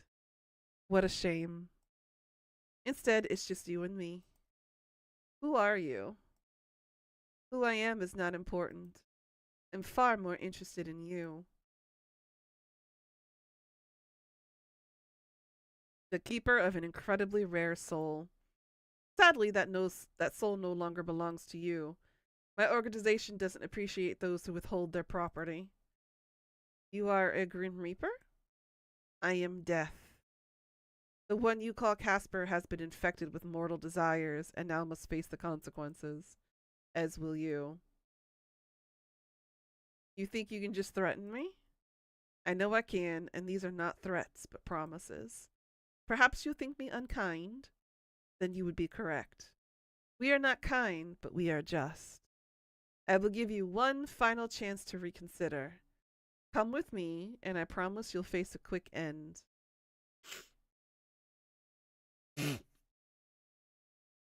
I will not let you take our future. You have no future. You delude yourself into thinking otherwise. You will see in time just how ill thought out your decision is, Sunshine. Lock your door and your windows if you'd like, but I'll be there soon enough. Goodbye. Wait. Please, just leave Casper alone. You shut down your computer, then back away from your desk before noticing an envelope sitting right next to your now closed laptop. When did that get here? It's black with a red seal on it, which you carefully open. You find two things inside, a letter and a key card. Dearest, would you like to know the truth? Then come alone. Who the hell am I gonna bring? We don't have anybody in this game that we can take with us. Our neighbor moved out because they're going into the second game that these creators made. We don't know any other neighbors or anybody in the neighborhood. Our family is far away in another part of the city. Who the fuck are we taking with us? And our cat. Our cat and our plant are the only two living things with us. There is no name at the bottom of the letter. Your eyes go to your door and you lock it anyway, despite what the stranger told you. You move to your window when you hear a knock on the door.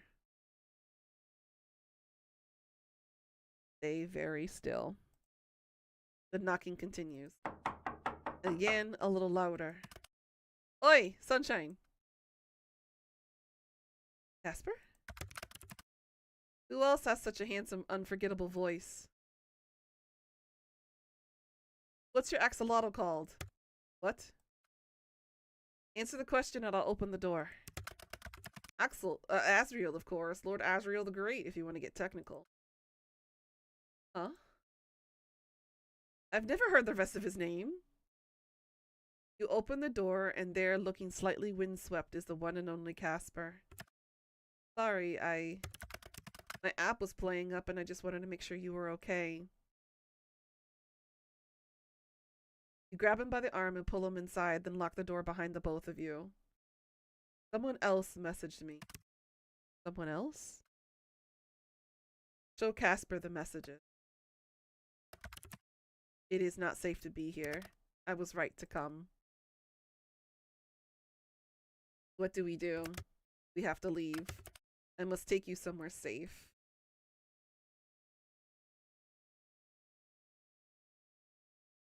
Is there some kind of safe house? A hideout we could use? Reapers can track anyone easily throughout your realm, but I have a terrible idea. Hit me with it. I can take you to my place. Oh no. But I thought we couldn't go into the underworld. Because we're still mortal.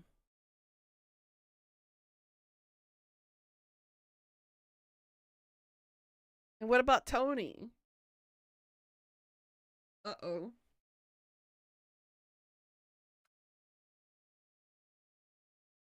Your place, Grimmy? What? No, I didn't mean like, ugh. You will not be tracked so easily there, and I imagine it's the last place they would expect you. What about Tony? I could take you first, then come back for your beast. Let me pack a few things. You grab a duffel bag and stuff it with some essentials, including the letter and the key card you were somehow given. Every now and then you hear strange sound and jump, but nothing is there. Okay, I'm good to go. I can't believe I'm going to the underworld. Can't even imagine what it'll look like. Hey, Martin. How are you doing, sweetie? I'm good. I'm suffering in the presence of this luscious, delicious-looking Grim Reaper that we are going back to his place with. Not for, you know, dirty reasons, but because we're being hunted by death. I'm feeling a little bit better, just slightly still under the weather because of my allergies.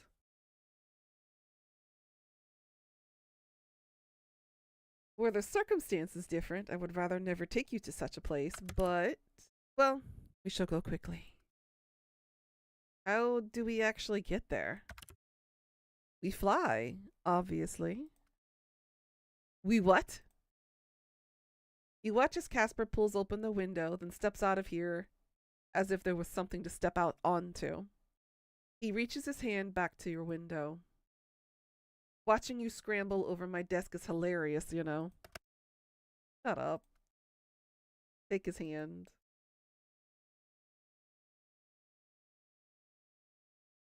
This is called A Date with Death. It is a free game on Steam. And it's interesting. You're literally flirting with a Grim Reaper who just so happened to be a white / silver-haired, red-eyed freak, which I have a penchant for.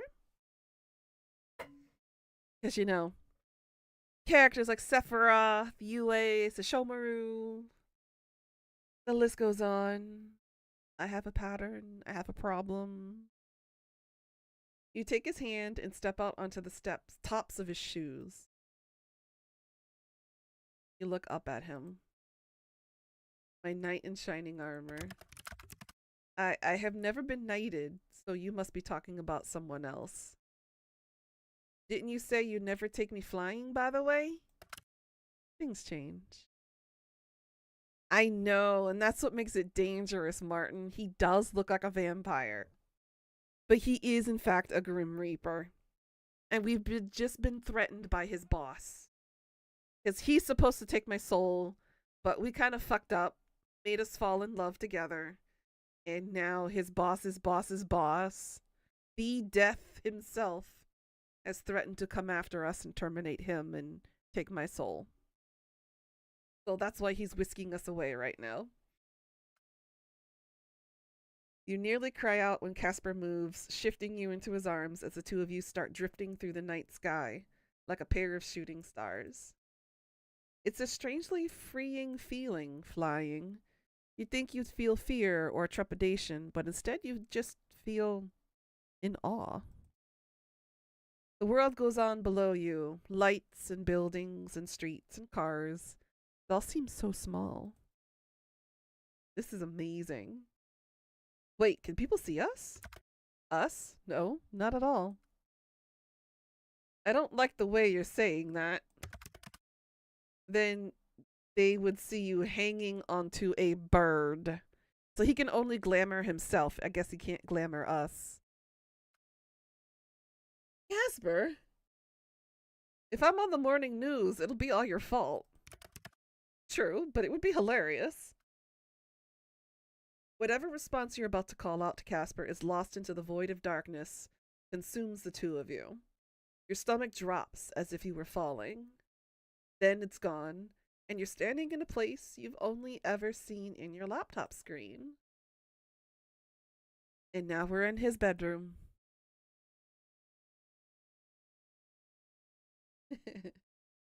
Holy shit.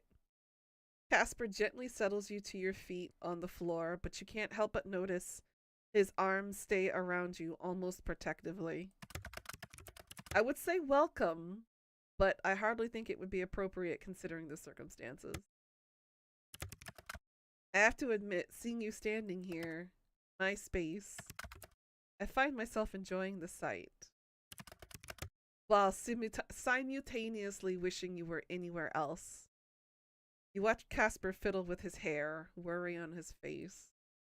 Only when your eyes meet does he smile again, strained as it is. We'll figure it out. I hope so. But there will always come a time when things cannot be figured out, sunshine. Everything comes to an end eventually. I feel like I'm falling. Even now with my feet on solid ground. You know, Casper, there's one thing I'm really good at. Making jokes at inappropriate moments. Well, yes, but that wasn't what I was going for. It's avoiding death, you know? It's my kind of thing. Since we're so wrapped up together now, maybe you'll get a bit of my good luck. Ah, perhaps that stubborn streak of yours I despised for so long is a good thing after all. You've always loved it. It has grown on me. I keep you on your toes, huh? Like nothing else. Putting that aside, though, what's the plan here? Uh,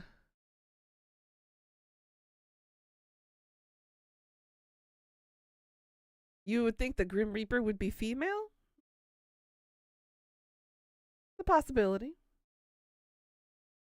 Lock all the doors and stay inside forever? I doubt it would keep us safe for that long. Though the idea does sound appealing. What, staying inside forever? Staying inside forever with you? Oh, you're such a flirt. Now you're tempting me. Alas, no. We need a more permanent solution.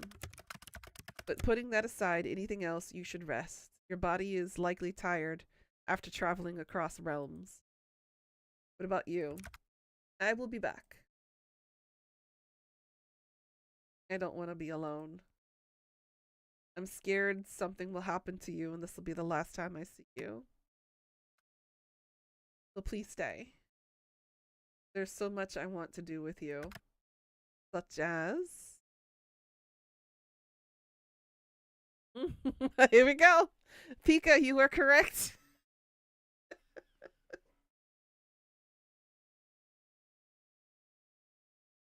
Alright. I will have to cut back and forth. Okay. Gonna begin the NSFW scene. So why don't you hurry up and kiss me and we can work out the rest together. Your hands are on him and his are on you in the moments. There's a hunger to his motions, a need for you that is nearly overwhelming.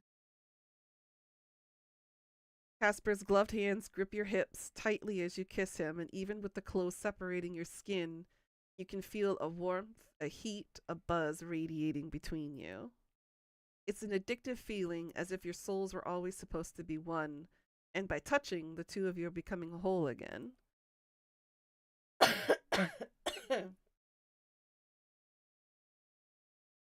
His lips are like fire against your own as his hands grip your hips tighter.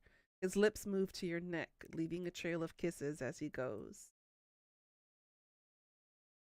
Sunshine, this is having you here is dangerous. Because I'm not allowed here?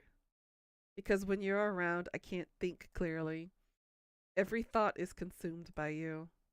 Your touch, your taste, your voice, your scent. In gods above and below, do you have the most beautiful soul I have ever laid my eyes on? Casper? And then your lips find his again as you stumble backwards to the small apartment, his hands roaming on your body and yours roaming his. The bulge already apparent in Casper's pants doesn't escape your notice, and you teasingly brush your hand against him. A low groan escapes his lips as your hand flitters away, and you can't help the smirk that spreads across your face. I take it you like that, Casper? Don't tease me. What do you mean, don't tease me? Isn't that our whole thing? You do not know how much I crave to touch you. I think I can tell.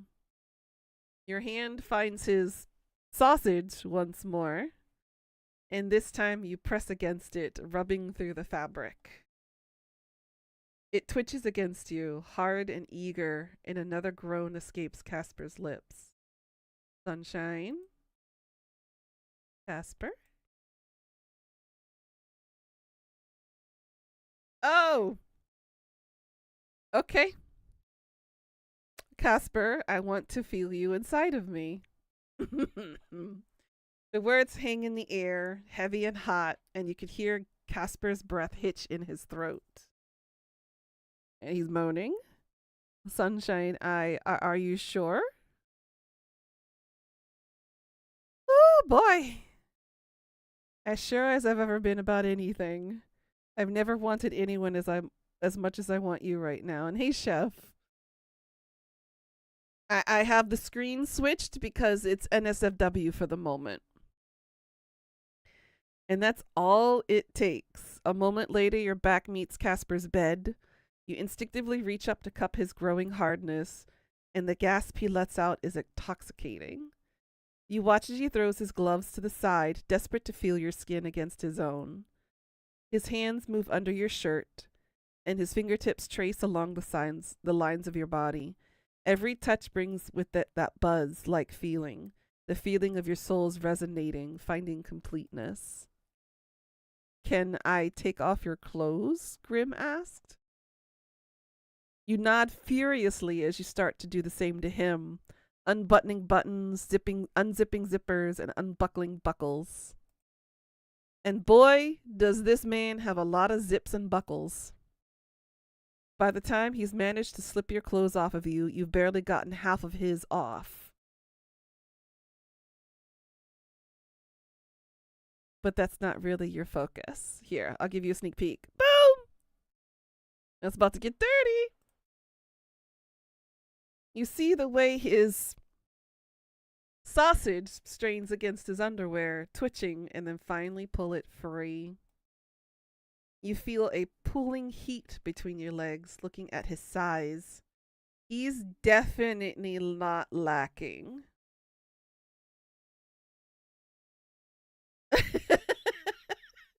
The choices in the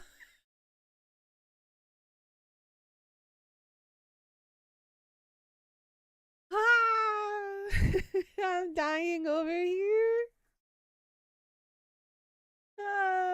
No, this is technically for boys too, chef. I just chose the female presenting option for our main character, okay? You had the choice to peg him too, by the way.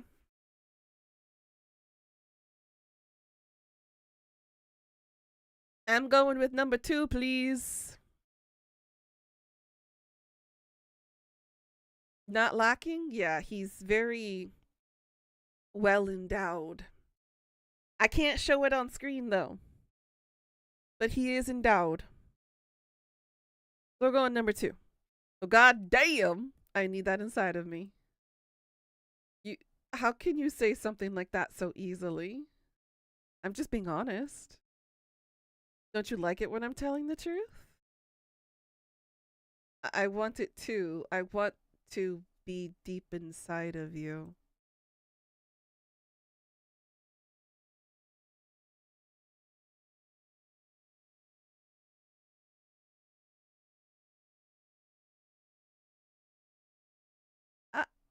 Uh, hmm.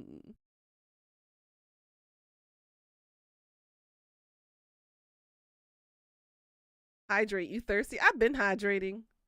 I'm a thirsty bitch today.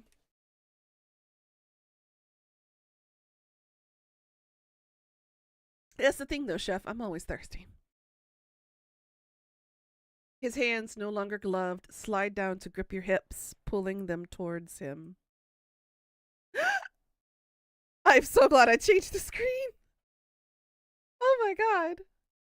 Timidly at first, Casper presses his length between your legs, rubbing the tip of his sausage against your magic button as he grinds. You let out a whimper at the sudden movement, and Casper bites his lip, trying to keep himself contained.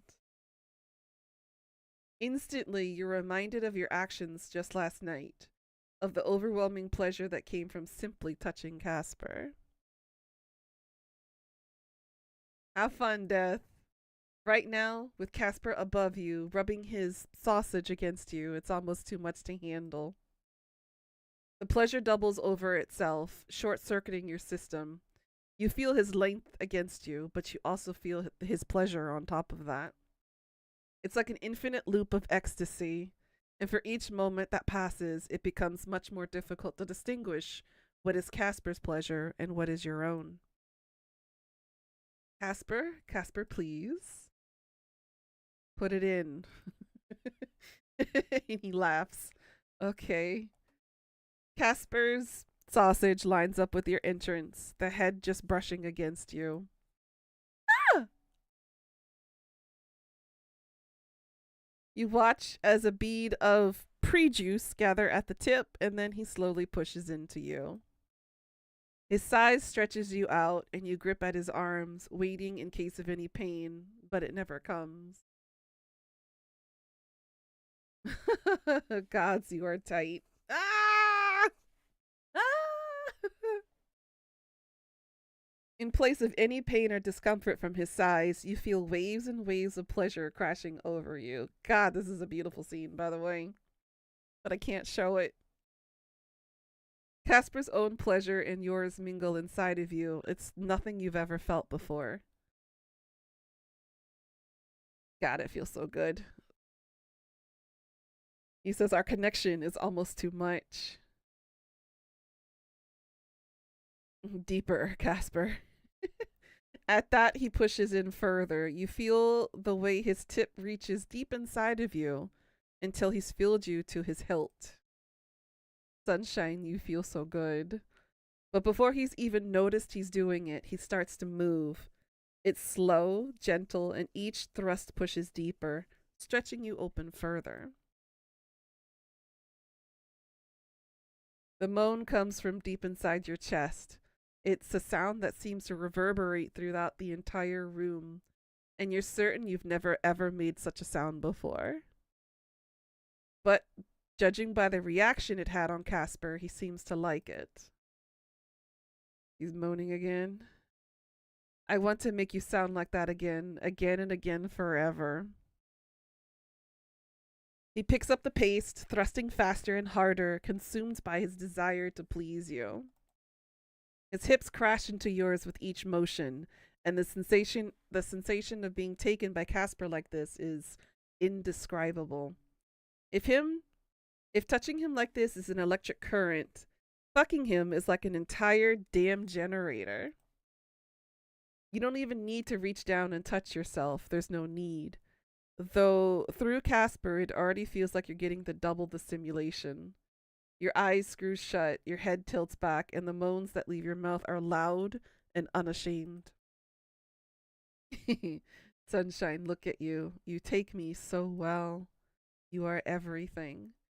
You can't help but whimper at his praise. His thrusts are becoming harder, his breathing is heavy, and his words are thick with lust.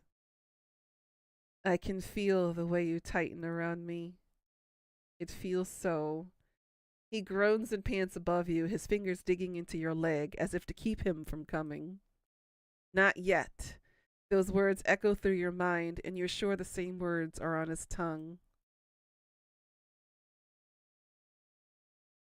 His name comes from your mouth like a mantra, and his thrusts quicken at the sound. With every movement, every touch, the line of where you two meet begins to blur. Your bodies intertwined, your souls connected. And when Casper hits a particularly sweet spot, your eyes shoot open and your vision goes white, stars and light dancing behind your eyelids. At the same time, he nearly buckles over you, the pleasure and sensation too much for him. Your release is sudden and intense, and you can feel Casper's as well.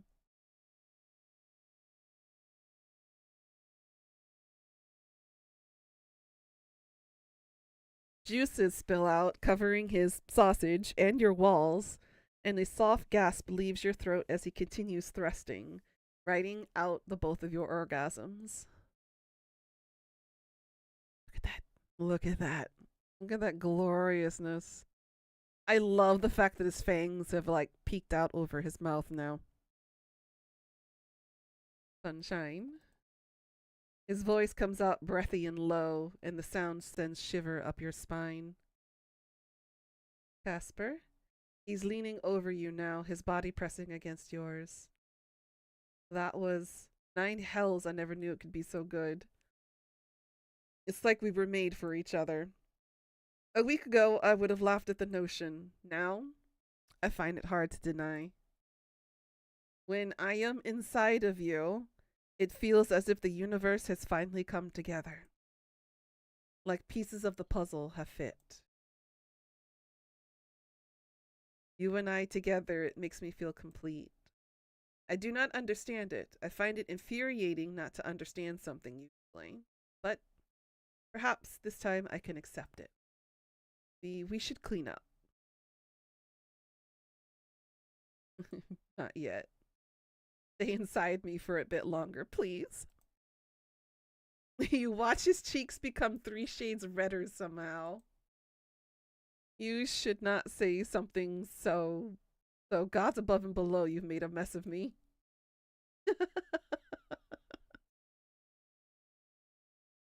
Oh boy. Alright, the screen can come back now.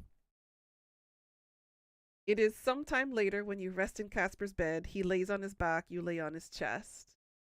He has his arm around you, gently tracing shapes into your skin with his fingertip. You listen to his heartbeat, slow and steady, and his breathing, soft and calm. Sleep threatens to overtake you, and yet you fight against it. You should sleep, you know. Scared. Have you finally decided that I'm a terrifying Grim Reaper? Ah, you're funny. What are you scared of? This being the last time we see each other. Don't be scared. Is what I would like to say, but that would be stupid of me, for I feel the same fear. We'll work it out, sunshine. We have to. Fate could not be so cruel. And if it is? If it is, then I'll have to fight fate for a future with you. Get some sleep. I won't go anywhere just yet.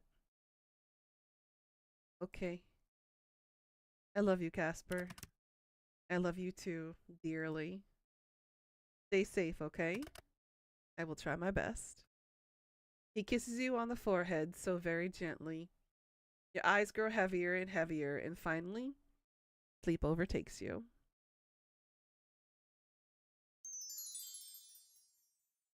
I'm not going to show that scene. You dream of flowers. Fields and fields of them as far as the eye can see. Red, orange, yellow, pink, purple. The colors are endless. And in between them all is him, Casper. You smile, then run towards him. The flowers part like the sea, clearing your path towards the one you love. And you embrace him. All is right with the world. You wake up, your eyes fluttering open. For the moment, a room around you is unfamiliar and your heart begins to race. Then you remember. This is Casper's house in the underworld. Right. You feel a weight against your chest, and for a second you expect to see Casper, but he doesn't seem to be back yet. Instead, you see a fluffy orange cat with round green eyes.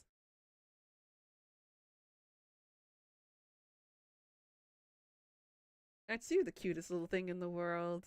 Except for Tony, of course. But you're a close second.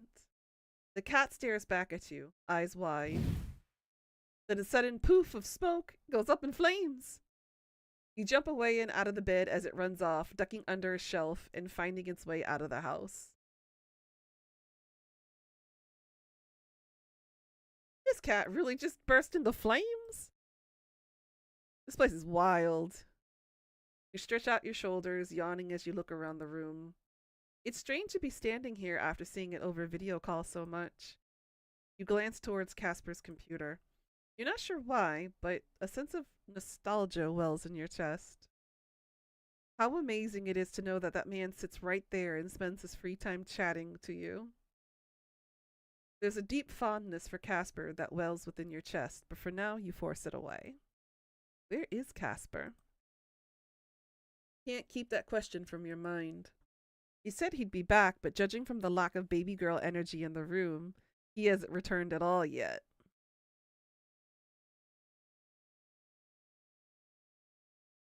You sit down at the edge of Casper's bed and pull out the letter that Mysterious Reaper sent you. The letter is short and sweet. Come alone and learn the truth. We flip over the key card looking for any clues you missed yesterday. There is a number of some kind and a name. Library of the Lost. What a surprise. Sitting there alone in a place, no, a world, where you don't belong, you wonder if you can truly do anything that will help Casper. Oops. Can a mere mortal really save an immortal reaper? But in the end, you decide on one thing. Dangerous or not, Casper is worth taking risks for. If he can break the rules, so can you. You dress, finding your discarded clothes before pausing next to a dresser. You open it to find Casper's clothes.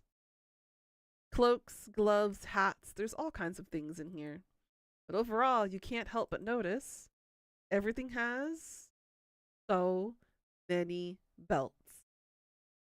You pull out one of the cloaks. It seems to match the one that Casper usually wears, and pull it over your shoulders and head. Maybe this will make navigating the underworld a little easier. You grab your bag, emptying most of its contents out and just taking the essentials. The letter, the keycard, and your laptop. Just in case. Your bag in hand, you go towards the door, then stop. You turn to where Asriel is sitting, then go back over and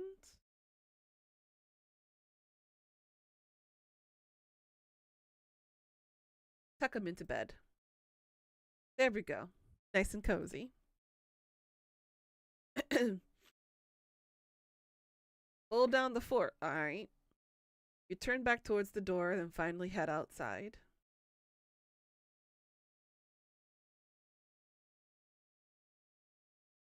Your journey through the city that encompasses all of the underworld is both overwhelming and a little confusing. There's far more people than you first thought.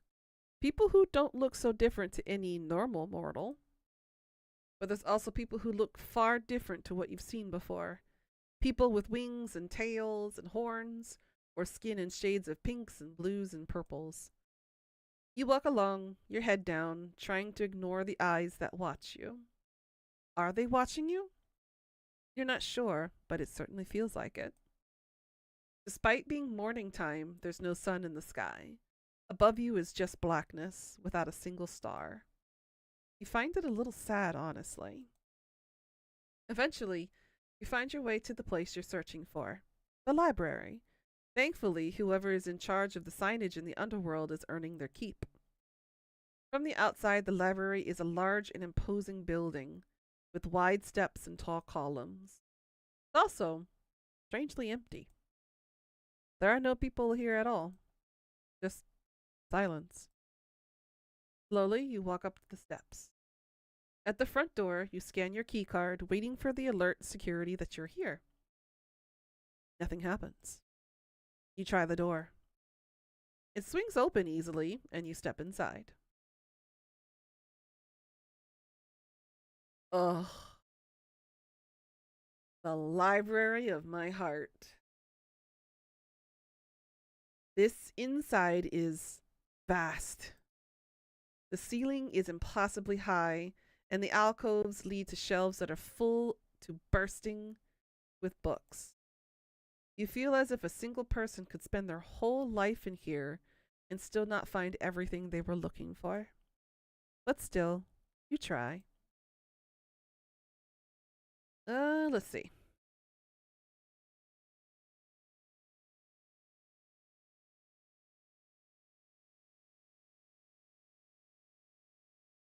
Let's double check the door.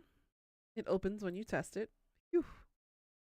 Feeling a little more relaxed, you turn towards the books. Seconds become minutes, minutes become hours as you search through the vast collection of the Library of the Lost. Despite liking reading, it's slow going. You find books and journals about all kinds of things related to being a Grim Reaper or one of the other inhabitants of the underworld. History, culture, politics. A lot of it is above your head. There must be something here. A way to help Casper. And myself, of course. You keep looking pensively. As the hours tick by, you begin to lose hope. But in a small section towards the back of the library, you find a book. It's dusty and faded, and the pages are brittle and yellowed. You open it, then cough a little. Very musty. In washed out ink, you read the title, The Laws of Life and Death. Inside is pages upon pages of laws, rules, and regulations that all Reapers are required to follow. Some of them are easy enough to understand. Do not tell humans the secrets of the afterlife, for example. But others are a little vague. The Grim Reaper shall not fall in love. Grim Reaper does not age. They will live as long as the world does and will cease only when the world ceases. The Grim Reaper is not a god. They have no power to judge those who die, nor do they have any power over life and death. They can only take the souls of those who are set to die and are bound by the rules of their masters. The Grim Reaper may not interfere with the lives of mortals. On and on and on, the rules are never ending. And you're certain you and Casper have broken all of these. Whoops. Anyway, you're sure there's something in here you could use, but there's only so much time. Eventually, you flip through the back section of the book and you find something. The Law of Equal Souls. The Grim Reaper may not become mortal. However, should they be willingly gifted the entirety of a soul's life essence by one of equal but opposite nature, the Reaper will become afflicted to what is known as soul sickness. This condition erodes their immortal existence and causes them to gradually regain mortality. The process is irreversible. The exchange, once completed, leaves both souls mortal, severing their connection to the forces of life and death. If one with such a soul sacrifices for a Grim Reaper, they will be allowed a mortal life once again. This is it. I gotta go talk to Casper. You turn and rush towards the door, book in hand, but stop dead. The door is sealed tight, and no matter how much you pull and push, you can't get it to open. Hello? Is anyone out there? All around you is silence. Pull out your laptop. Fine, you think. You don't need to leave the building to talk to Casper. You can leave him a message so he knows where to find you.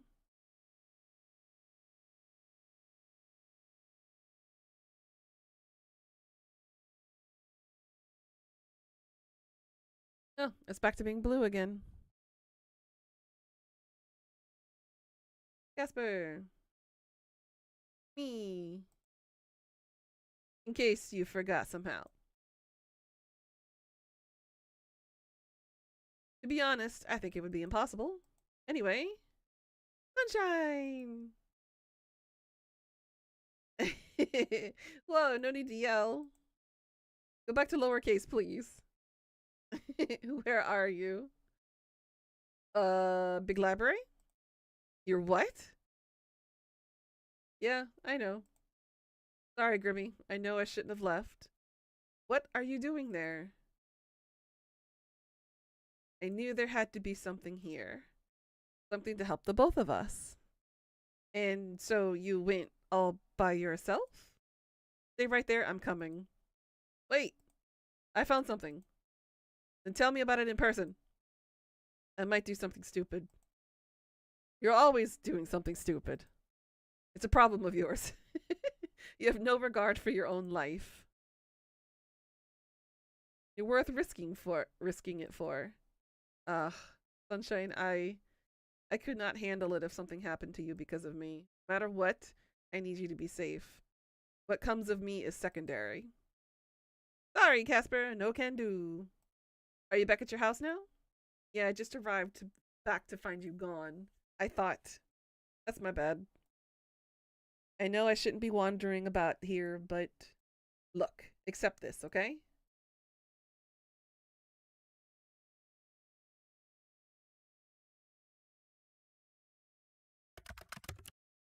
Sunshine, there is no time for this. I must come and get you. Grim, do you want to be mortal? Why do you ask? That doesn't matter. Just say you have a way to become mortal in front of you right now. Would you take it? If you had asked me 6 months ago, I would have said no. I have always been this job. It was always enough. But now, I would give anything for that. To be able to be by your side without putting you in danger. To experience the fleeting beauty of life. But that is not possible. What if I said it was? What do you mean? I'll tell you what I can. I demand you tell me now. Demand all you like. I am taking it seriously, I promise. I just want to see if I can find out anything else. This is how serious I am about you. About us and our future.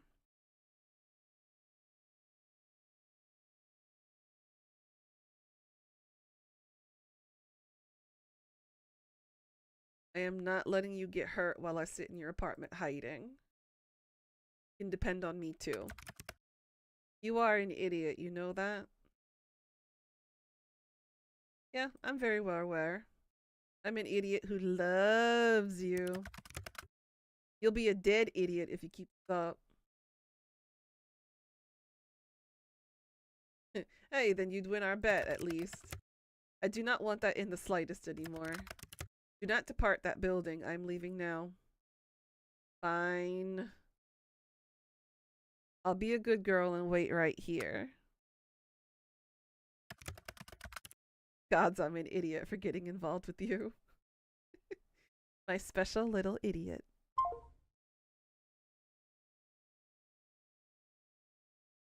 You smile towards your laptop. You really are just a pair of idiots. With a shake of your head, you close the lid and almost jump out of your skin as you see someone standing on the other side. Oh. Oh no. Why do you have... Ooh, Pika?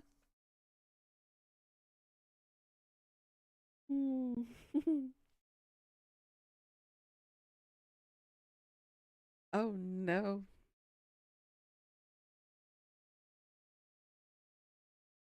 Who is this cutie now?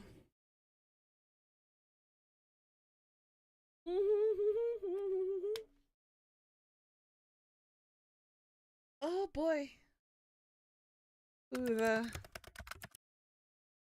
And so the little stray piece of sunshine finally decides to pay attention to their surroundings. Oh fuck. Is this Death himself? Looking like a fine bottle of wine? Uh-oh. You. Who are you? Who am I? No one important. I'm more interested in you.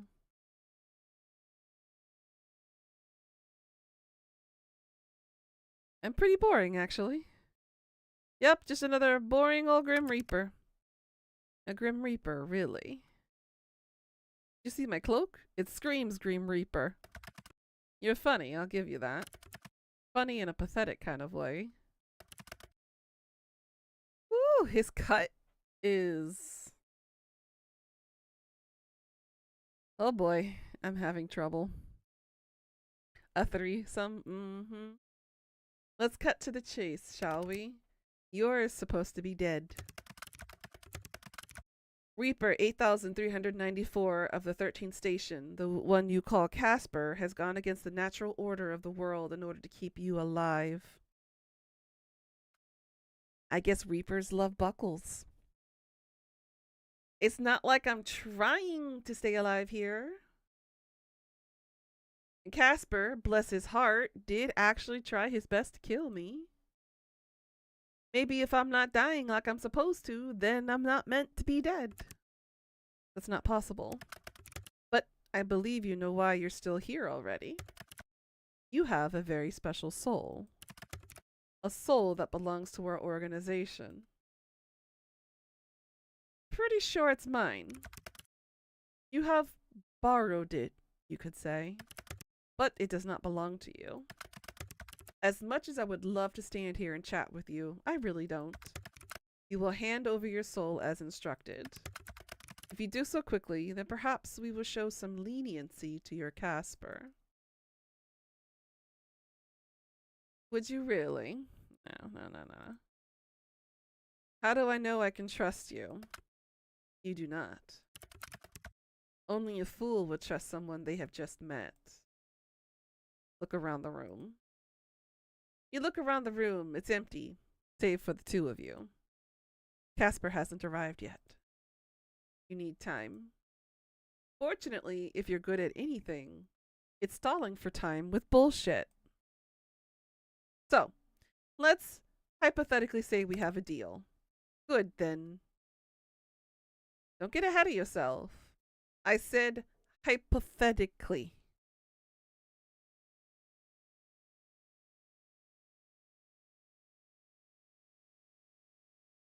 We have 1, I want to know some more about you before I agree. Or 2, if you answer my riddle.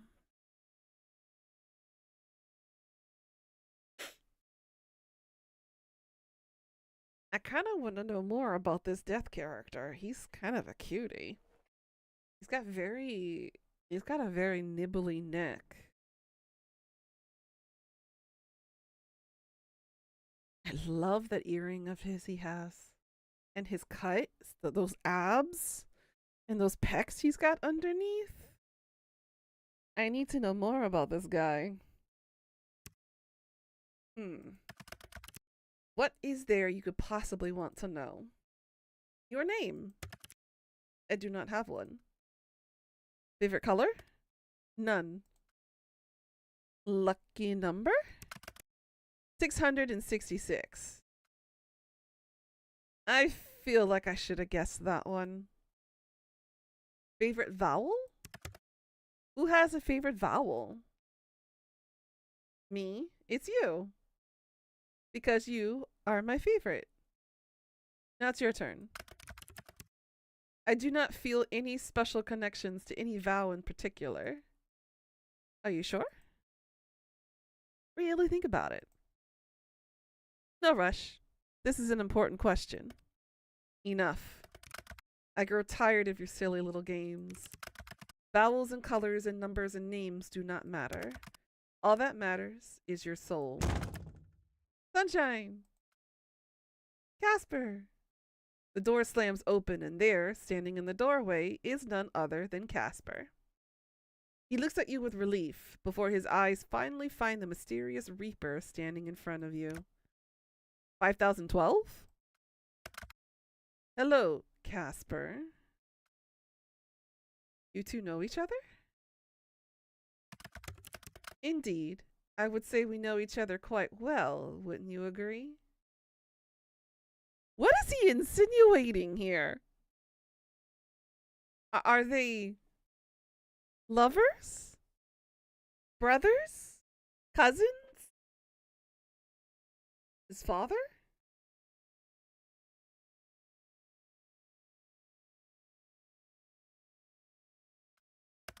Unfortunately. I hadn't realized our relationship was so terrible that it would be unfortunate to know me. Yeah, well, things change. Mortals change. It is their way. You do not change, Casper. So, you're friends? I trained Casper for some time. In what way? If you cannot even do your role correctly after being trained by me, then you have no hope. There's more to life than just death. That's something I've learned recently. Not for people like us. Can I just sandwich myself between these two and just call it a day, please? Good God, I'm dying over here. You're wrong. It's almost hilarious that you can't tell how wrong you are. You become so wrapped up in what you are, you cannot see who you are. The individual is hardly important. Wrong again? You're really good at being wrong, you know that? I tire of this nonsense, 8,394. I had hoped to be able to make you understand, but it seems I was mistaken. Perhaps after you see your sunshine finally go to their resting place, you will see the error of your ways. Death is such a beautiful thing. Through my dead body, no one else can touch my mortal but me. They are not your mortal, not any longer. You have abandoned your station. Sunshine, get behind me. I'm not scared of this loser. 5012, you will stay away from them or you'll answer to me. Threatening another Reaper breaks protocol 3027, but I see that no longer matters to you. Unfortunately for you, Casper, you have become soft. Your threats carry no weight. Better soft than unfeeling bastard like you. Better alive than gone, as you'll soon be. I won't let you hurt him. What you want does not matter, mortal. You could do nothing to stop me, even if you tried. You want to bet? Oh? I believe this has gone on far long enough. This mortal will hand over their soul immediately, and you will be dealt with after. Sorry, but I'd much rather go home with my boyfriend. Your husband? We are not married. Then boyfriend will have to do. You close your eyes and concentrate. You can feel your connection to Casper. Like a long string that winds and turns but connects you directly to him. With a furrowed brow, you picture that bridge again, and you start walking. You feel the great weight on your shoulders, the weight of your entire soul. Despite your eyes being closed, it's almost light. Casper was right. Your soul is incredibly bright. You cross one foot in front of the other. On the other side is pitch darkness. A pitch darkness your light begins to envelop. You stare into the darkness for just a moment, and then you run. With all of your energy, all of your love, all of your strength, you fling the light of your soul into Casper's darkness, and then you open your eyes. And there you see Casper, half kneeling on the ground, enveloped by a bright white light. You put your hand to your chest. You feel a little strange. Lighter, maybe? Like a part of you is missing. But then again, when you look at Casper, that feeling seems to subside. Run towards Casper. What have you done?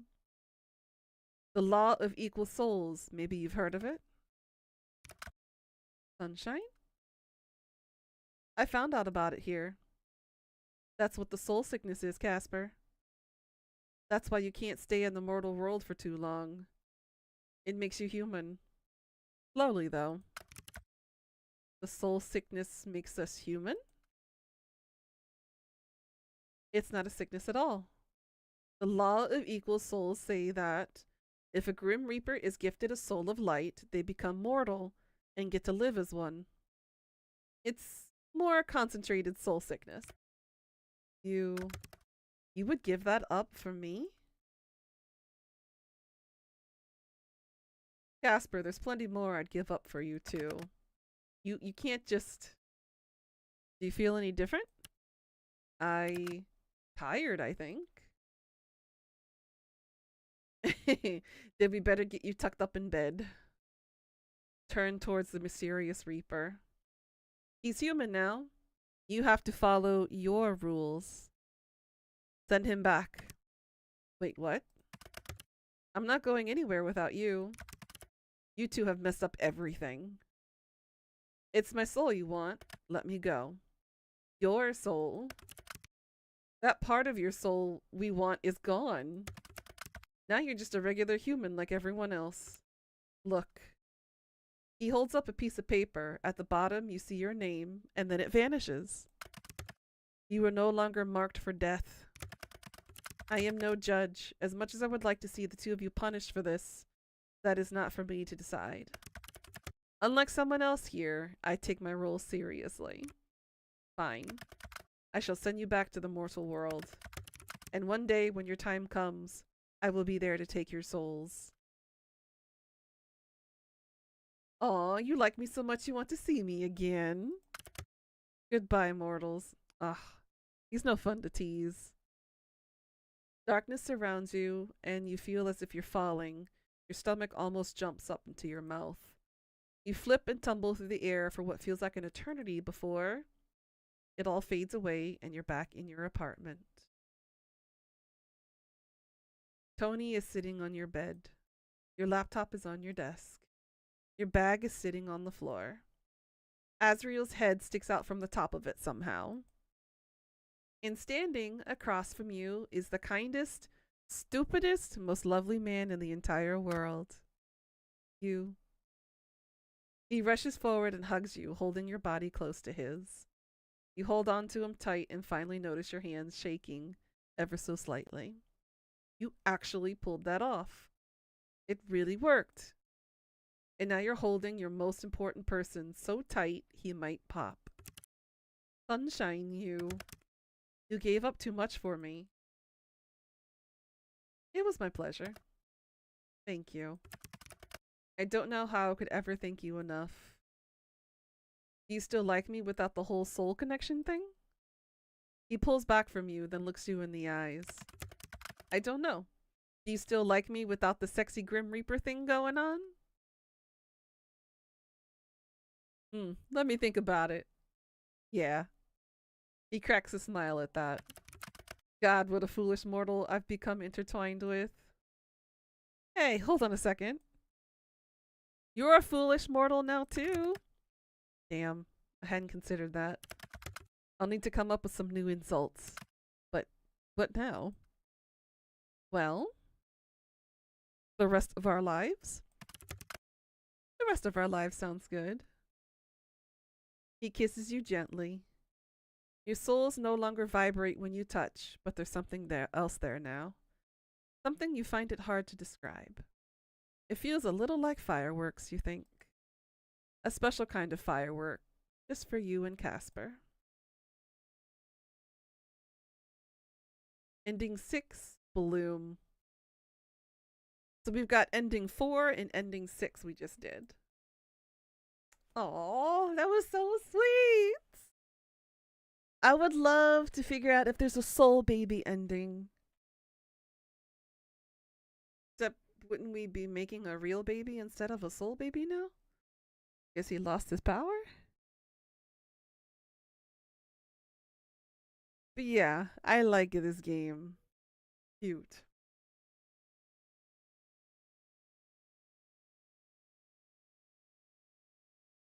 That was good. Oh, that was good. What'd you think about that, Pika? So far we've got pretty decent endings. Neither of us have died. I'm worried about the other alternate endings. But damn, I want to know more about that other Reaper. It was a hottie toddy. You loved it? So did I. I like finding these little random games that are kind of, hidden treasures. The hidden gem. Because, stuff like Steam and Epic are oversaturated with so many different games that it's kind of nice to find these kinds of games every once in a while that you assume is going to be decent, but you didn't realize it was going to be that good until you tested it yourself. That's why I take everybody's... When everybody puts like a bad review on something, I usually take it with a grain of salt. Because I would rather experience it for myself and get the knowledge and experience, while I'm playing the game, more so than just listening to people complain about something. It should work on your laptop, girl. I mean, this is very low minimum specs. My computer handled it like a champ, so there's nothing wrong with it. But yeah, next time I'll be playing it off stream with the music in the background and with complete full NSFW content. You tend to like movies people hate? Yeah. I'm one of those who don't really like the mainstream ones. I prefer all the underground or the occult classics that people never really took a second look at.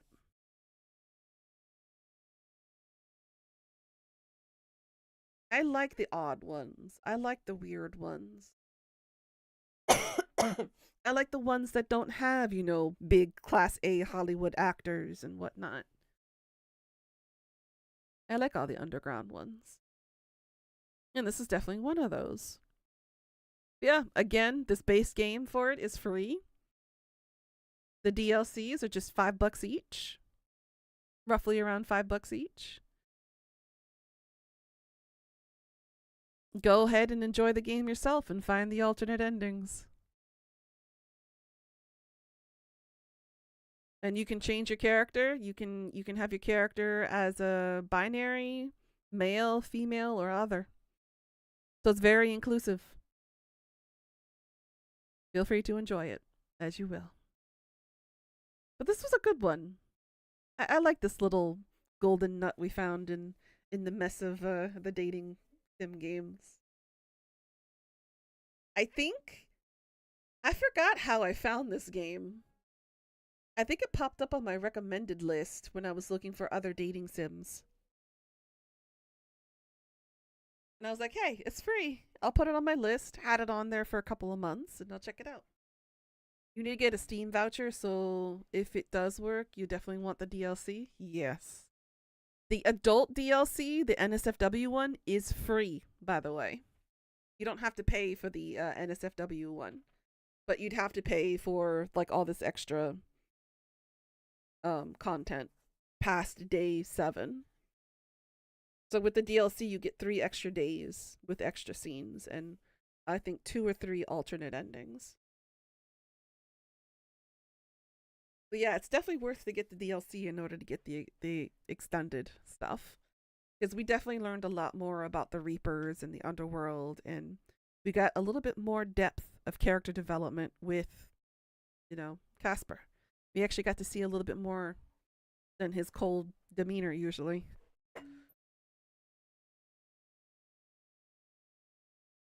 But I like it. It's definitely your cup of tea. I agree. So the Phantom of the Twilight game and this one, the 2 dating sims that we've done so far, have been fantastic. And again, they're just kind of like lost little gems in the hundreds of thousands of games that are available on Steam.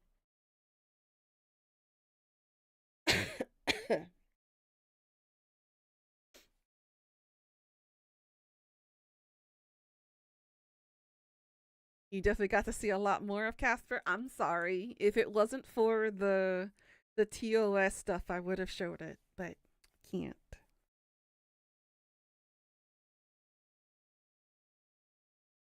But hey, I'll show it in a Discord hangout if you don't get it before that happens.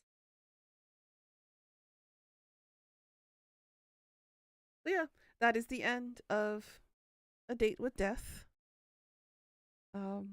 Hope you guys enjoyed that. As soon as this is over, we will switch over to Code Vein. Hopefully, I did the ending correctly. You guys can see the true ending. I think I did it right. I don't know if I did or not.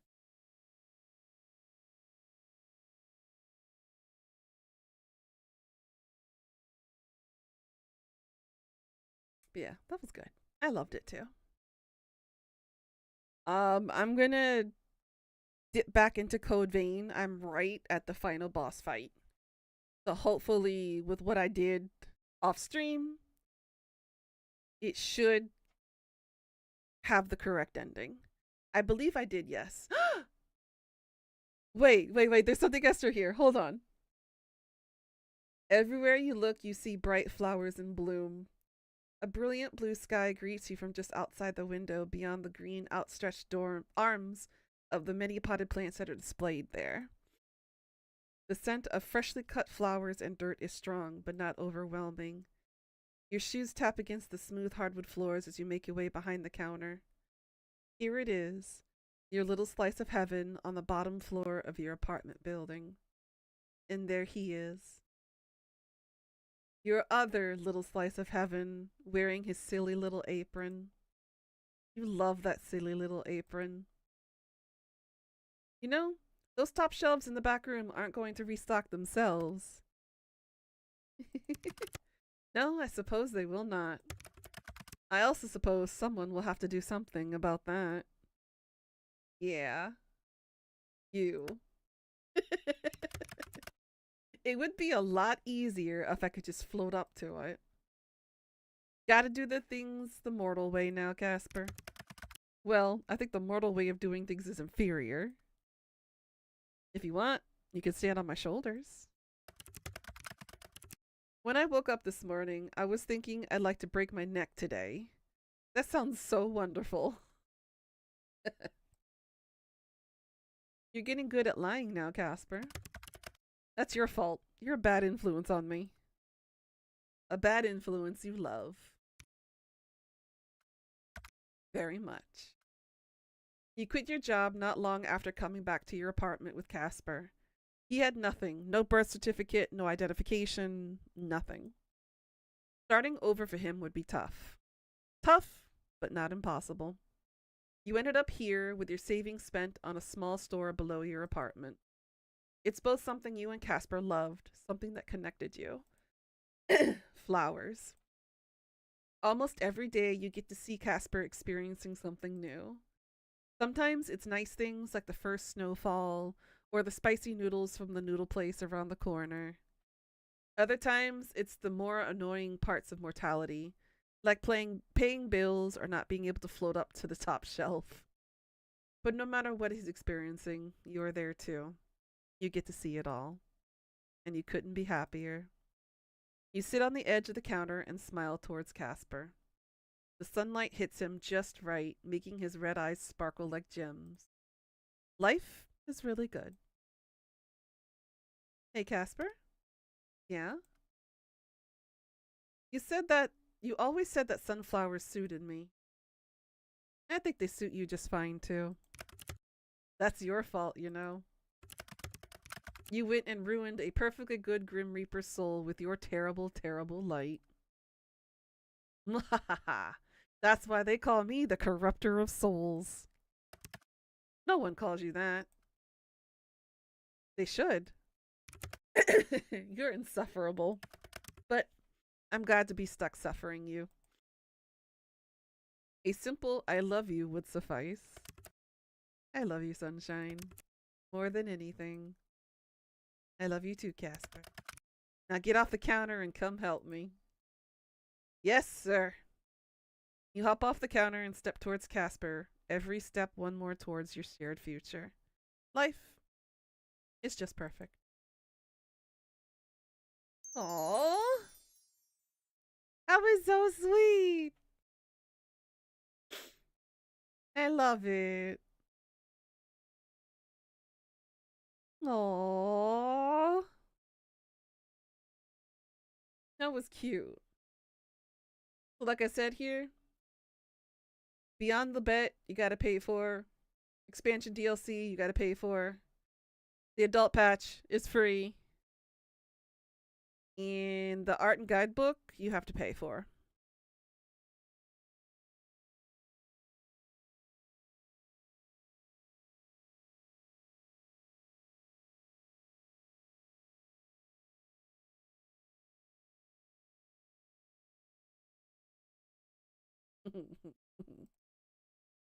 Ah, that was sweet. I like that.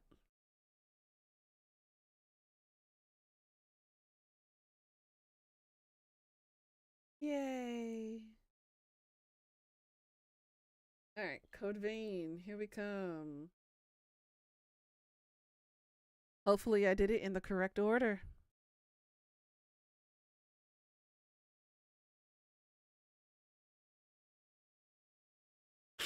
And this boss is probably going to kick my butt a few times because I do have it on a higher difficulty setting.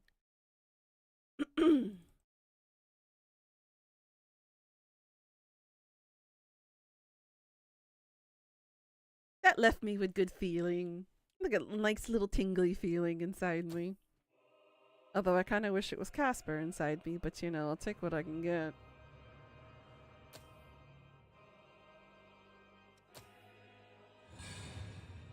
Alright, guys.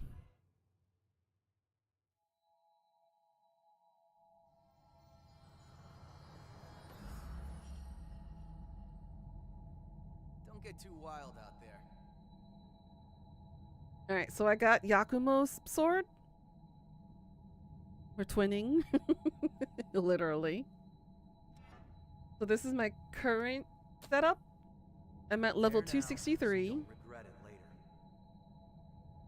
My strength is S class, so I hit harder.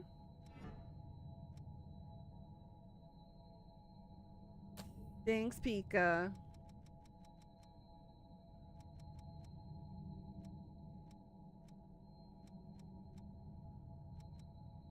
Alright, first I'm going to claim as many souls as possible so I can get another level up.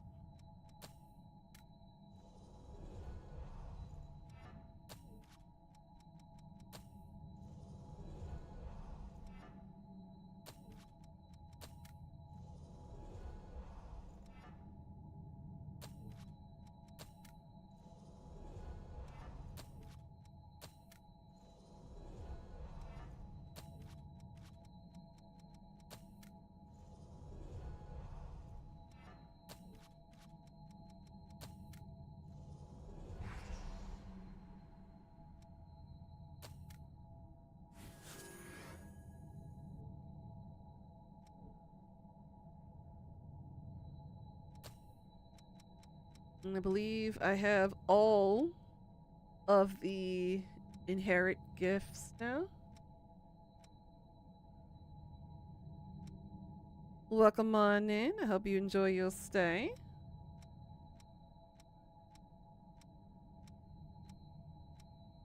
Yep, okay. Everything should be unlocked now. Alright, wish me luck, guys. This boss fight is going to be terrible.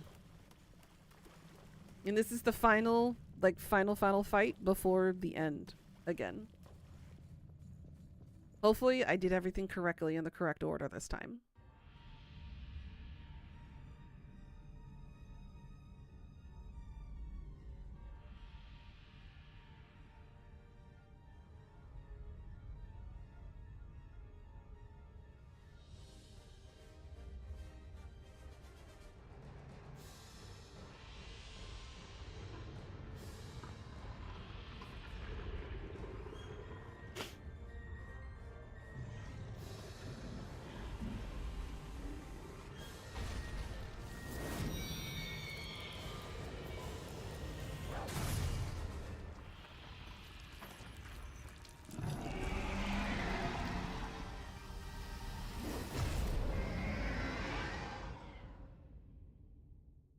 This is gonna suck. No harm in being prepared.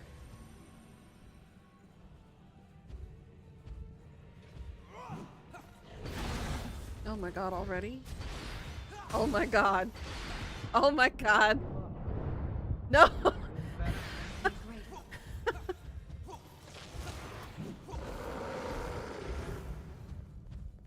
Bring it anytime.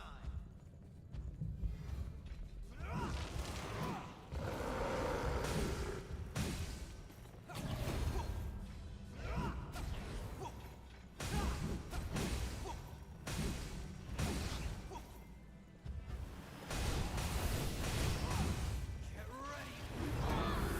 Come, I was out of his range.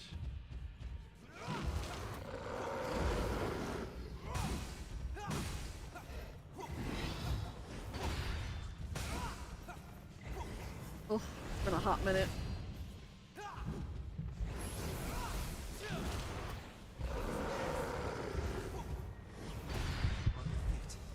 Angle, yeah.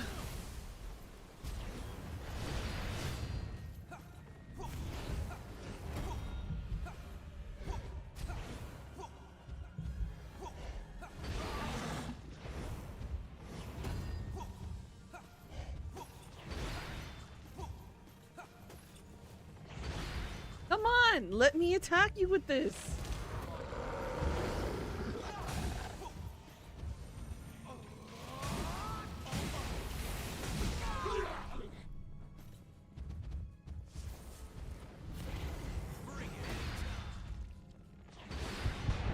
Oh my god.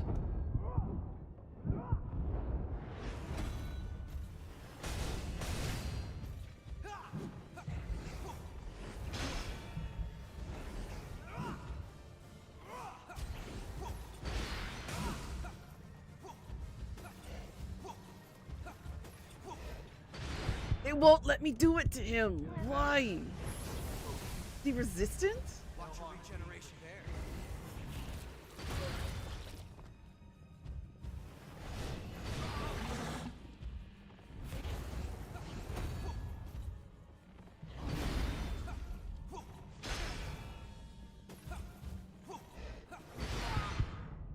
He's resistant then. Here we go again. You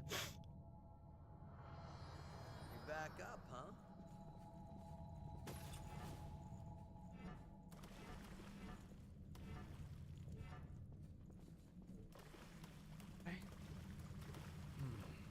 Were we unprepared? Silence. We're always unprepared for this kind of fight.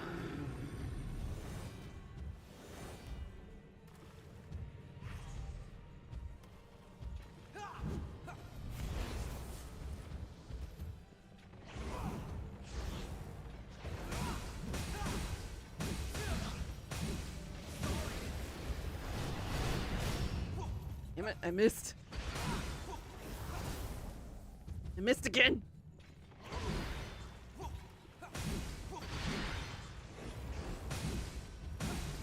No harm in being prepared.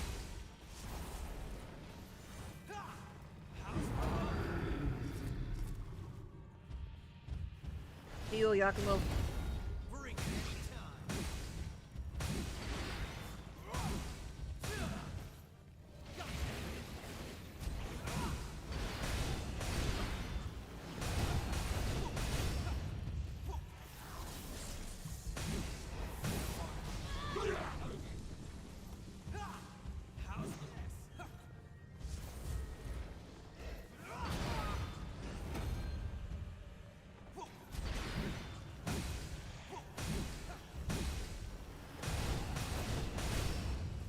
Okay, halfway there.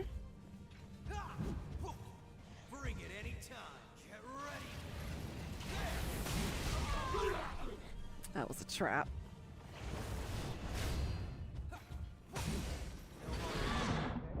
He one taps me?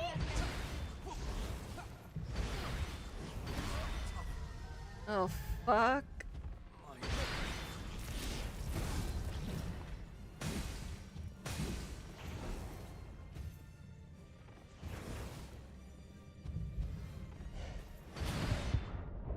He can one tap me?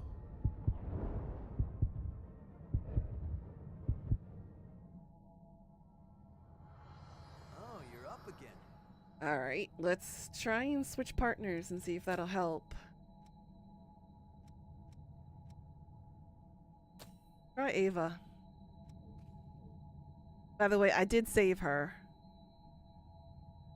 Jack's, Jack's girl. Let's see if this helps a little bit. She's a little squishy though, but range might Are you geared help. up? This is the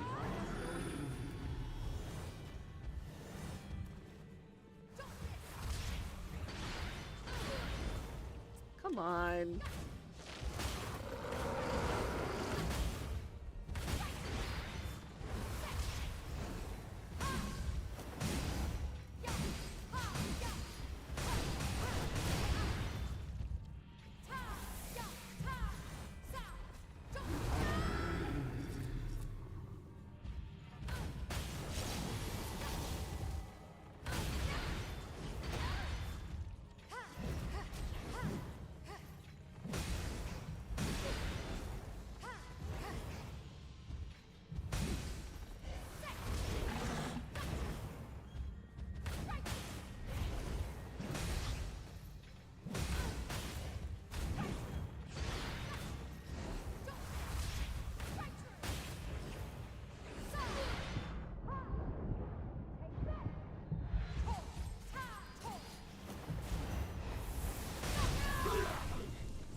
Ugh.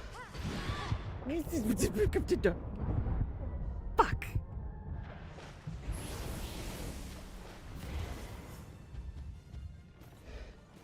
Every time he gets the second phase. Nope. Maybe Io? Since she's a healer?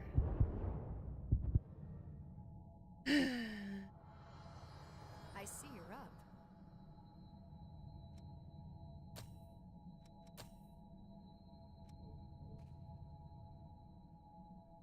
Alright, we Gucci? Good? Good? Let's be off then.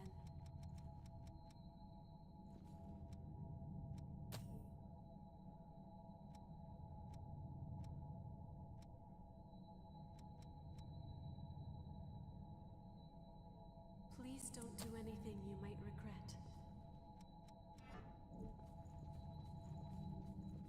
Alright. With me, Io?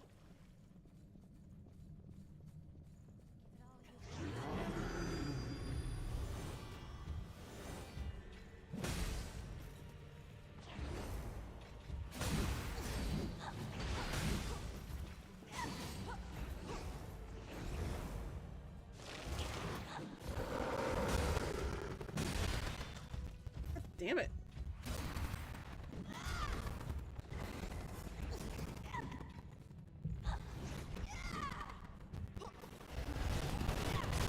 How dare you move away from me?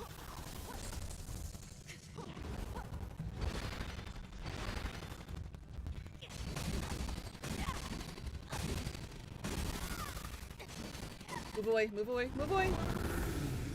They have like no sense of self-preservation when it comes to those kinds of attacks.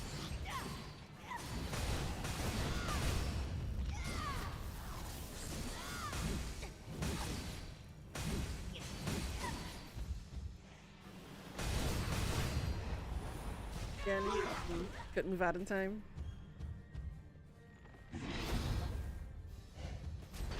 Oh, oh, oh, oh, oh, oh, oh!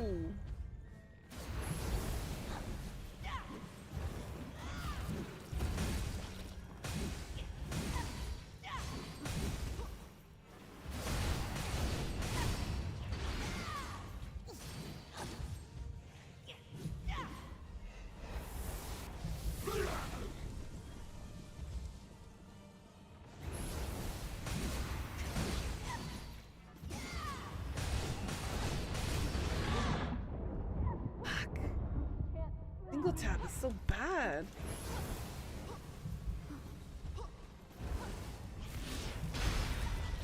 Fuck.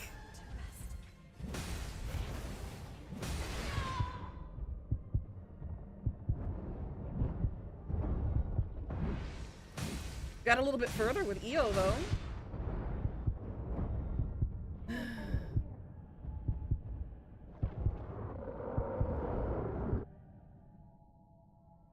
Is there an item that I have that can Finally awake boost again. her?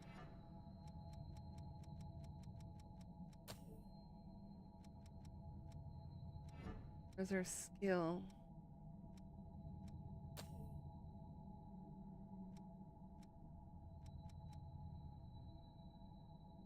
Increases your partner's stats.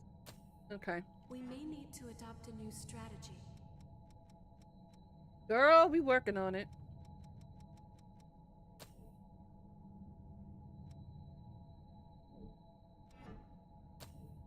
How do I check her stats though?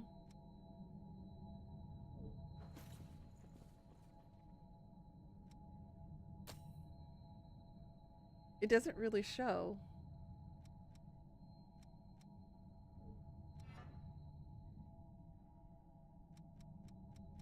Is there a way to show?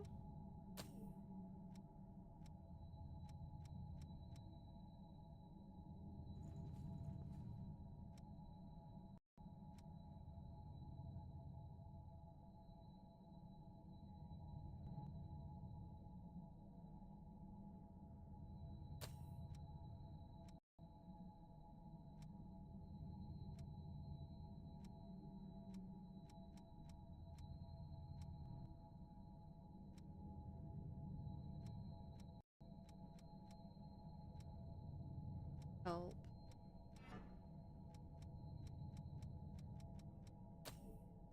Have anything that could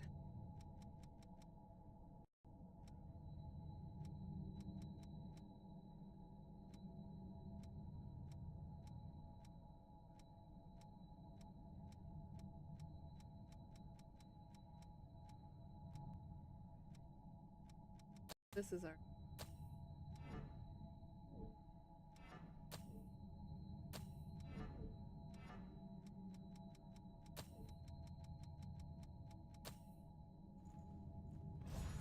Yeah, it's already restored to maximum. Alright, let's give it a try. Hopefully that stat boost thing worked. We did get further with her than we did with anybody else so far.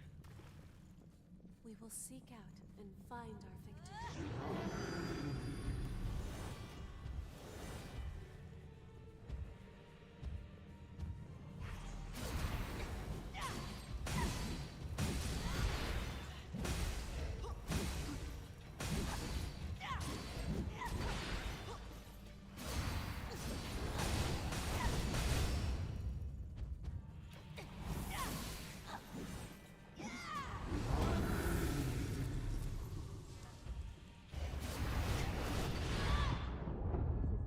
Damn.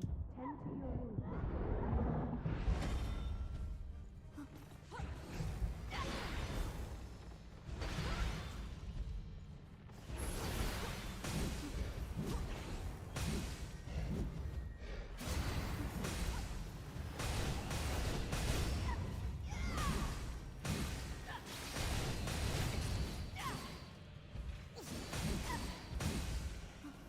I'll take full advantage of this.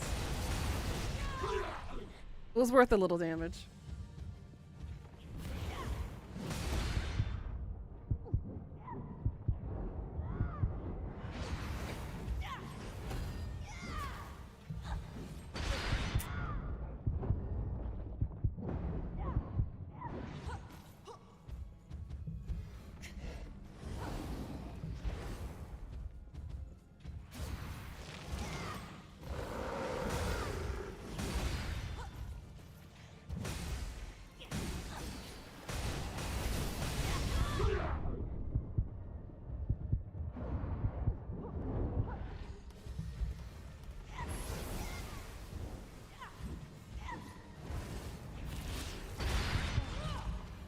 Damn.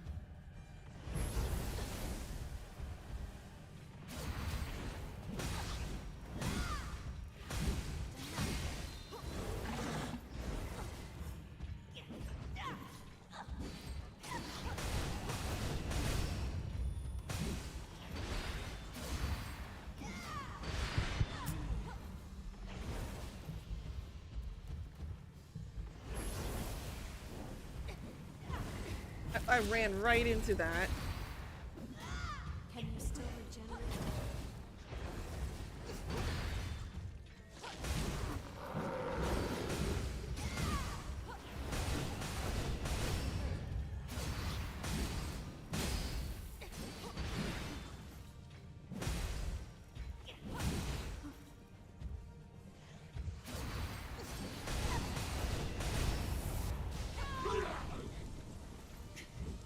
Just be careful. Fuck. No. We were so close.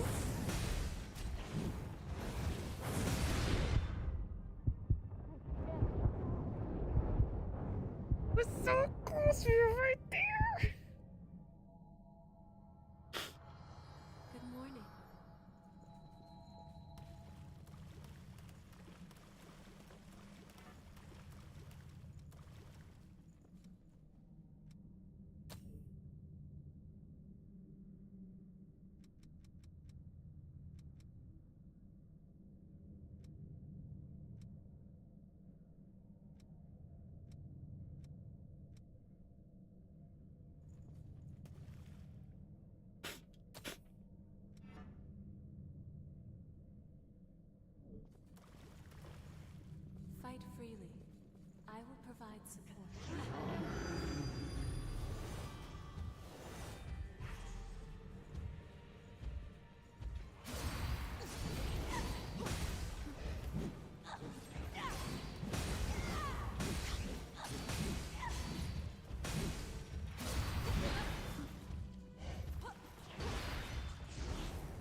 Hmm. I almost had him though.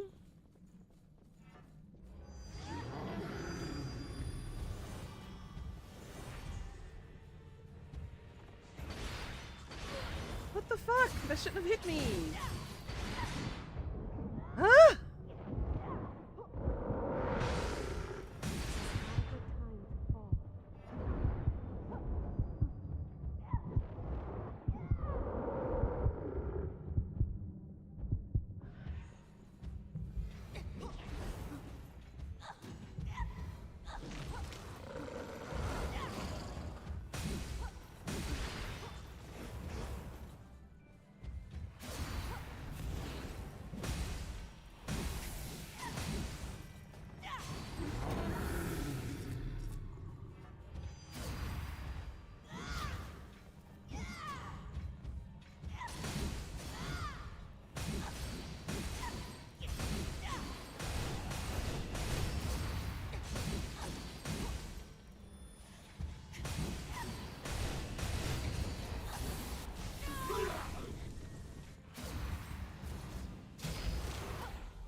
Jesus Christ.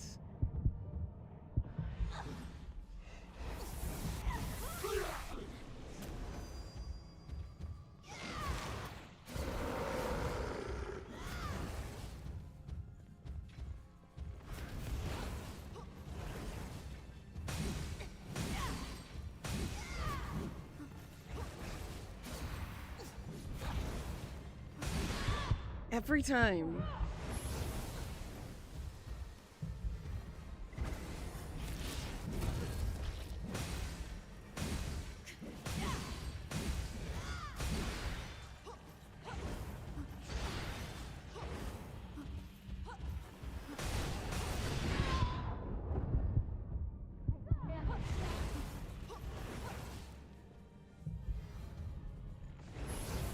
Be sure to save some room.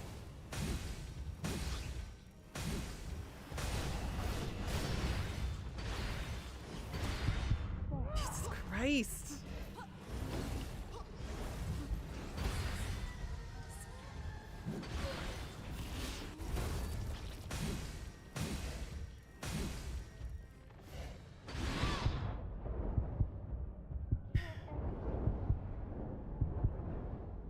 I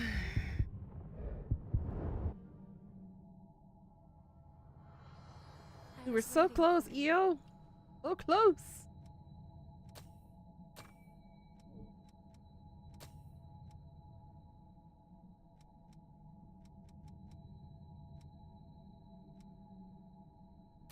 Hey, Lewis? Good to be with you.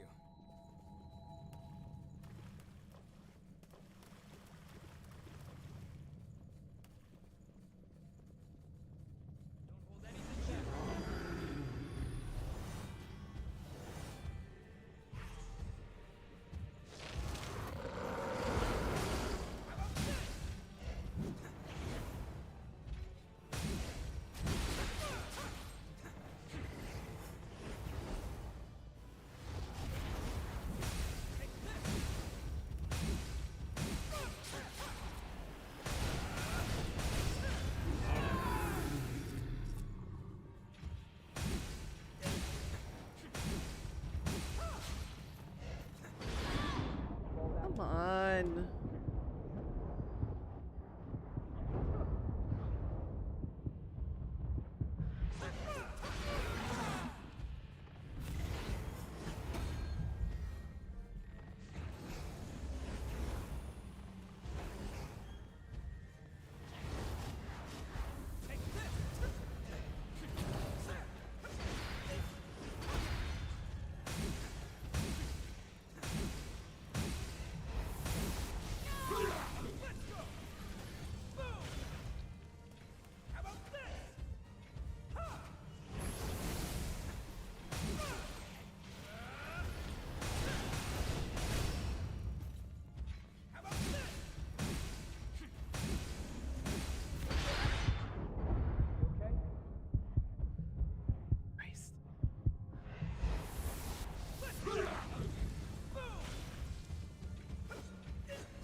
Come on. You didn't even give me a chance to breathe there. That's it. Oh, what the fuck?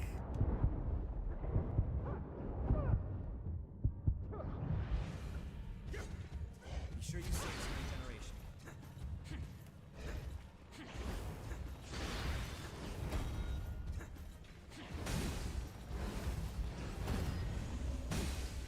Take this.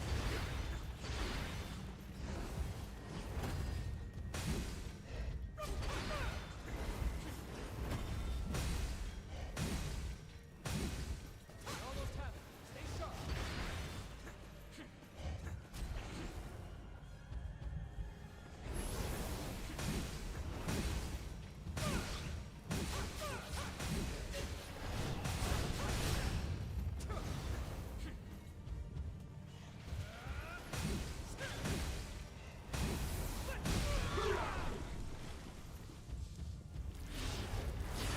Fucking hell. How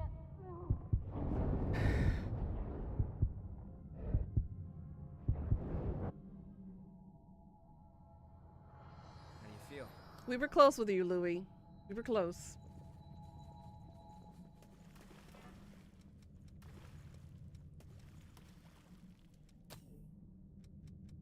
Do I have any other defensive one? Make sure you're good and ready.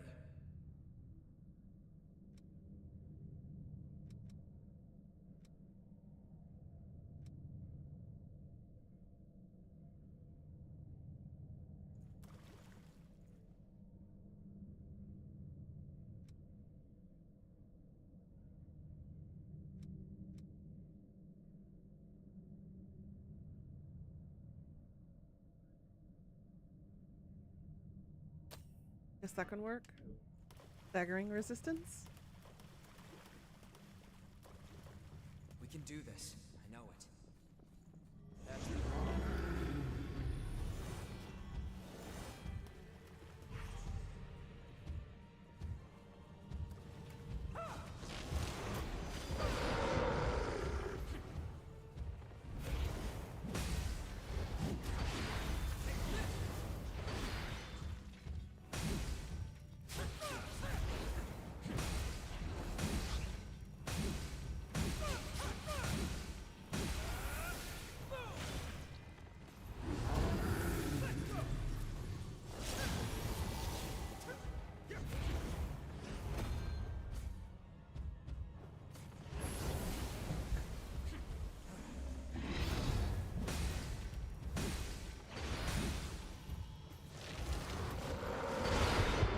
Seriously.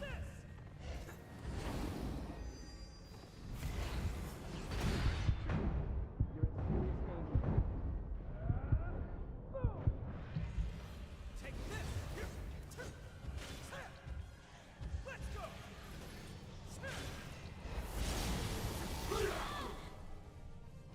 Let's go.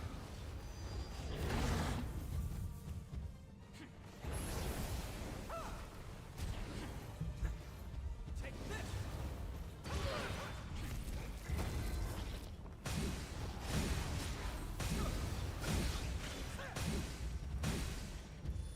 Let's go.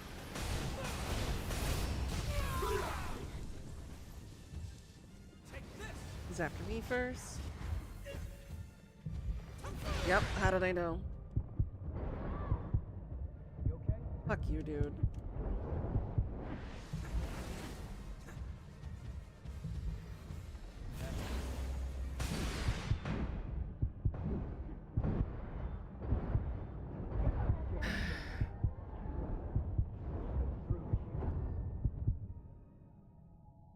He hits too damn hard. I'm glad your heart's okay.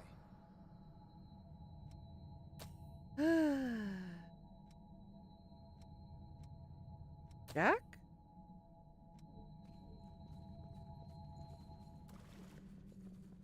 Watch yourself out there. Stay focused. Be ready.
Seriously.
Still have some regeneration in you?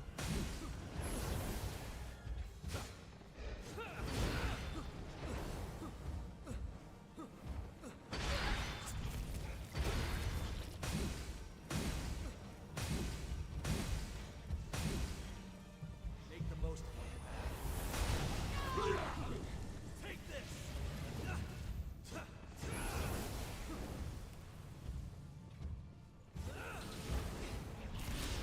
Dodge that shit.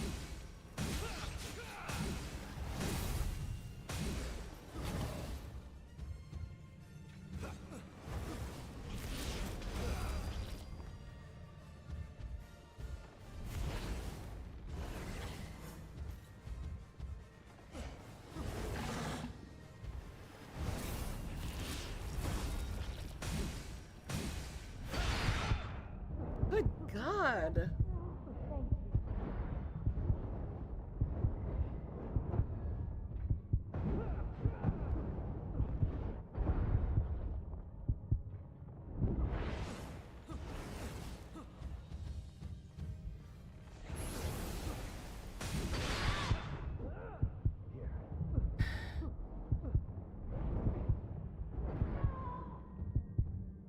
Jack is not going to cut it.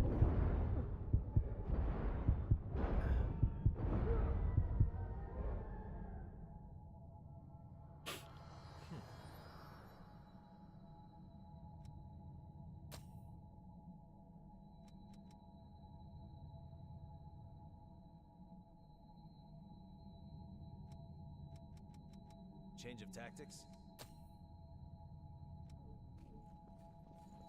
Change of partners, more like.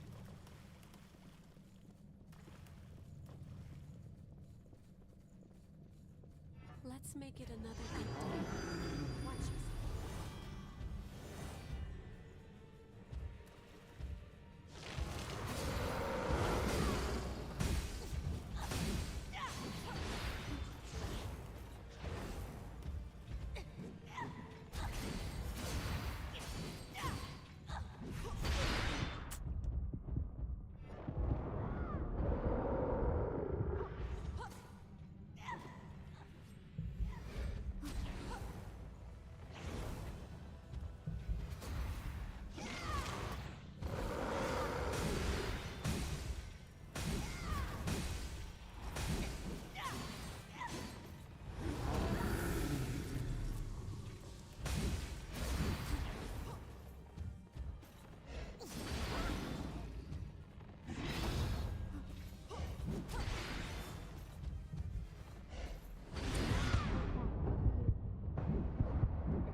Never mind. Good morning.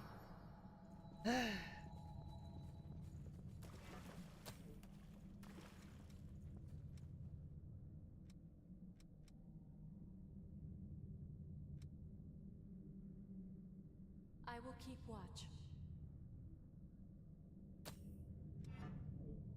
Try a barrier then.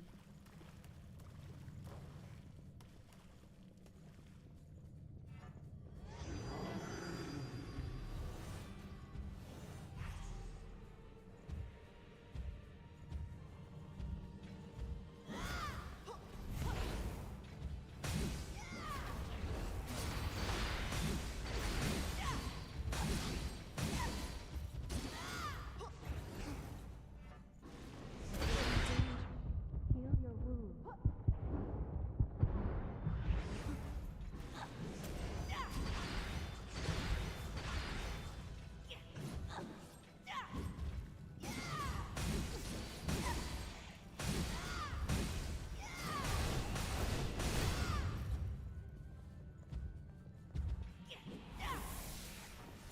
Leave this to me.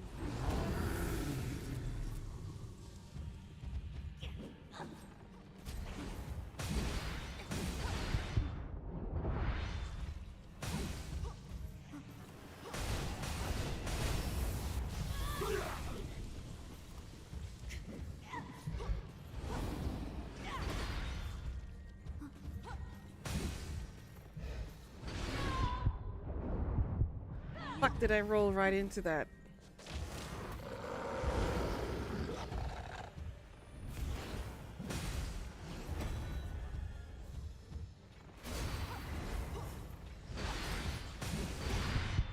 Come on!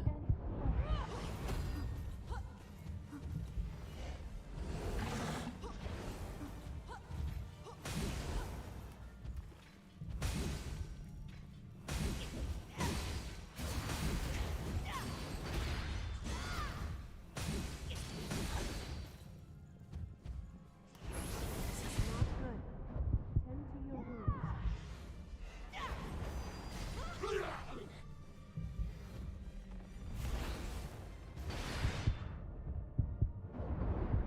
Seriously?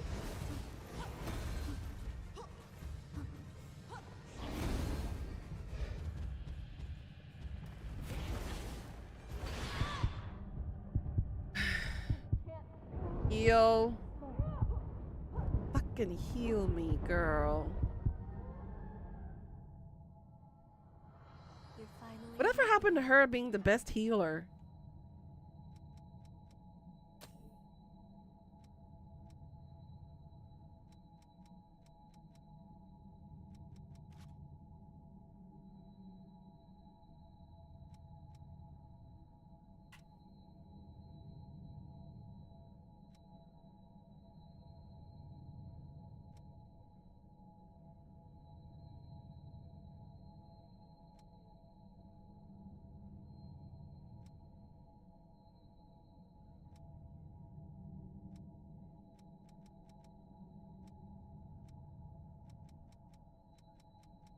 Have any skills that are class? We may need to adopt a new strategy. Girl, we'll get there.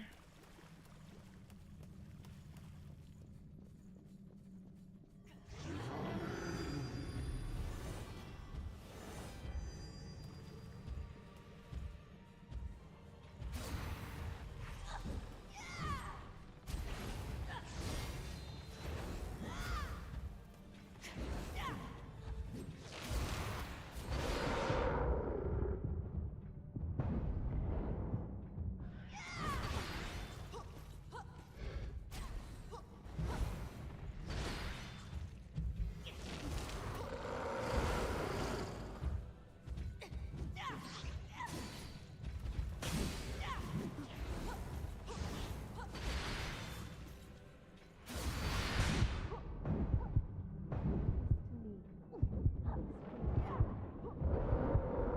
on.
That dual wielding of his is intense.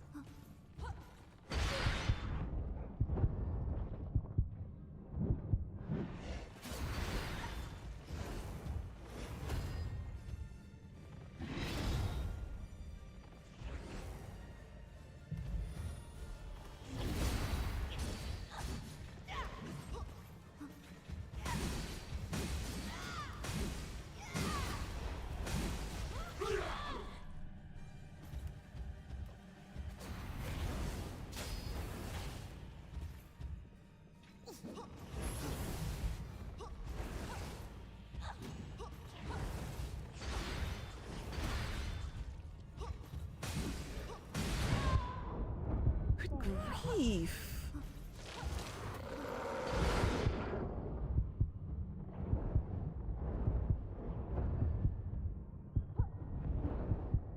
Dude, give me a fucking break.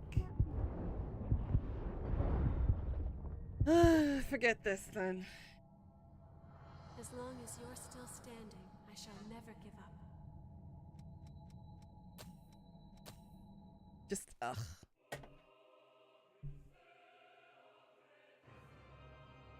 I might have to change classes and go for a, arranged. Which means having to remap everything. But, it is what it is. But anyways, I think we will wrap it here for now.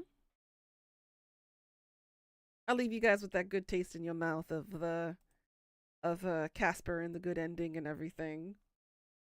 I actually thoroughly enjoyed that game. So tomorrow, I'm going to suffer some more, and we're going to be playing a game called You Suck at Parking. That is the literal name of the game, called You Suck at Parking. I'm assuming the whole premise of the game is to try to better park at the game, question mark? But, yeah. Death gifted me that game, so because he knows how much I want to suffer. Like, oh my god. But we'll go from there, alright guys? So I'll see you guys tomorrow at our usual time. And I'm just gonna chill for the rest of the day. So I'll be in VC hanging. And I'll see you guys later. Thanks for watching, guys, and as always, please do like, comment, follow, and subscribe. And I'll catch y'all tomorrow. Have a good night. Sweet. Bye-bye, everybody.